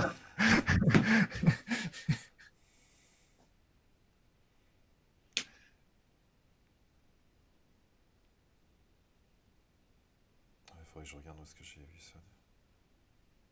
Attends, si, c'est ça, sur UFC France. Attends, c'est www.ufc-fr.com. Ils mettent pour la date du samedi 2 mars, Europe, Paris, France. Alors non, c'est l'horaire de diffusion, je sais plus. Putain, faudrait que je regarde. Ouais. En tout cas, on aura plus d'informations plus tard sur l'événement, hein. De toute façon, ça va. Ah, Alors, si, je pense avoir trouvé. Ces derniers jours, donc c'est un truc qui date du 17 novembre, ces derniers jours, plusieurs rumeurs ont circulé concernant l'organisation de nouvelles UFC à Paris pour mars 2024. Voilà. C'était sur actumma.com. intéressant. Très intéressant. Donc voilà. Voilà, voilà, ça annonce des belles et grosses choses dans cette caté lightweight là, qui est vraiment une caté de tueur. Donc, En tout cas, bien, bien, ça confirme comment ça s'appelle, le statut de Arman en tant que ascendant au titre, puisque là, franchement, il a. ascendant, Ça se dit, ascendant? prétendant. Prétendant au titre. Ascendant bélier. Bordel. Prétendant au titre. Parce que là, il a fait une très très bonne performance et je pensais pas qu'il allait régler Dariush aussi rapidement. Le fait qu'il se soit vraiment débarrassé de lui aussi vite, qu'il ait vraiment terminé genre KO sans problème, je me suis dit, bon, bah, là, il a prouvé qu'il avait l'ascendance au titre. Ah, puis quand même, Darius, tu vois, c'est un mec, je veux dire, il est passé par des guerres. On a vu qu'il avait un menton. Bon, il titube, mais il a un menton. Et là, Ouais, en plus, Arman, il a tapé. Il était même pas en appui sur sa jambe arrière quand il a envoyé le cross. Bon, alors après, je crois que c'est une frappe que Darius, il a pas forcément vu venir, comme il était en train de se relever d'un coup de genou. Donc il a vraiment monté la tête pour relever, parce que Tsaroukan l'avait en clinch, justement, et il a mis un genou qui n'a pas touché. Benet, il a relevé la tête et c'est peut-être arrivé dans un angle justement où il n'a pas vu la frappe arriver. C'est peut-être pour ça que ça l'a Alors noyé. en fait, cette frappe-là, elle est un petit peu surprenante. C'est pas la première fois qu'on la voit à l'UFC. Dans mes souvenirs, tu avais un Nurmagomedov qui avait mis la même. Je sais plus si c'est Oumar, il me semble. On dirait Oumar limite un Nurmagomedov. Superman punch le truc, tu vois, la façon dont C'est c'est. plus ou moins ça en fait. C'est vraiment une feinte de genou et en fait, au moment où ton genou descend, ton poids du corps, tu le mets vraiment sur ta jambe. Sur la jambe, en fait, sur le genou que tu es en train de mettre. Et ensuite, tu mets Ouais. ton poing. En gros, ton poing, il a vraiment tout ton poids du corps dessus. Même si ça paraît pas comme un coup puissant, en fait, tu as vraiment tout ton poids du corps qui est dessus. Et c'est un coup qui fait très très mal. Et Oumar Nurmagomedov avait KO'té son adversaire sur exactement le même coup. Le Ok. genou avec le point qui suit derrière. Donc c'est pas une technique qui est c'est une technique qui est peu orthodoxe mais qui commence un petit peu à se voir de plus en plus souvent à l'UFC. Mais je sais pas, j'ai eu l'impression que c'était pas le truc genre prévu, machin. C'est genre vraiment, j'ai foiré mon genou et je te mets la pancarte derrière, pleine balle. Bah, c'est pas orthodoxe du tout, hein. Je m'en souviens en plus Daniel nous avait déjà montré cette technique là justement. On disait tu mets le genou et au moment où tu descends tu mets directement la patate derrière. Ça surprend et c'est marrant de voir que ça passe à l'UFC aujourd'hui Et que pour ça KO, tu potentiellement vois. le futur prétendant au titre. Eh ben écoute, je crois Waouh. qu'on a fait le tour de ce qu'on devait parler et de ce qu'on voulait parler ce soir. On va vous souhaiter une très belle et bonne soirée. Mathieu, merci de m'avoir accompagné comme d'habitude sur Bushido Time sur ce live. Merci à toi également. Un plaisir partagé. On se retrouve donc dimanche prochain à 20h sur la chaîne Twitch, sur la chaîne YouTube de Karaté Bushido. Encore une fois, n'hésitez pas à vous inscrire sur le Twitch de Karaté Bushido parce que au fur et à mesure du temps, on ne diffusera plus que là-bas. Et sur ce, je te laisse le petit mot de fin en te caressant la barbe, dis-moi. Je me caresse pas la barre, je la remets droite. Non, bah, on vous souhaite à tous une très bonne soirée. Merci de nous avoir suivis. Merci pour votre patience. Et puis, on se revoit la semaine prochaine avec une actu encore plus croustillante. Voilà. Allez, messieurs, dames, Ciao tout ciao, le ciao, monde. à la prochaine. À la prochaine.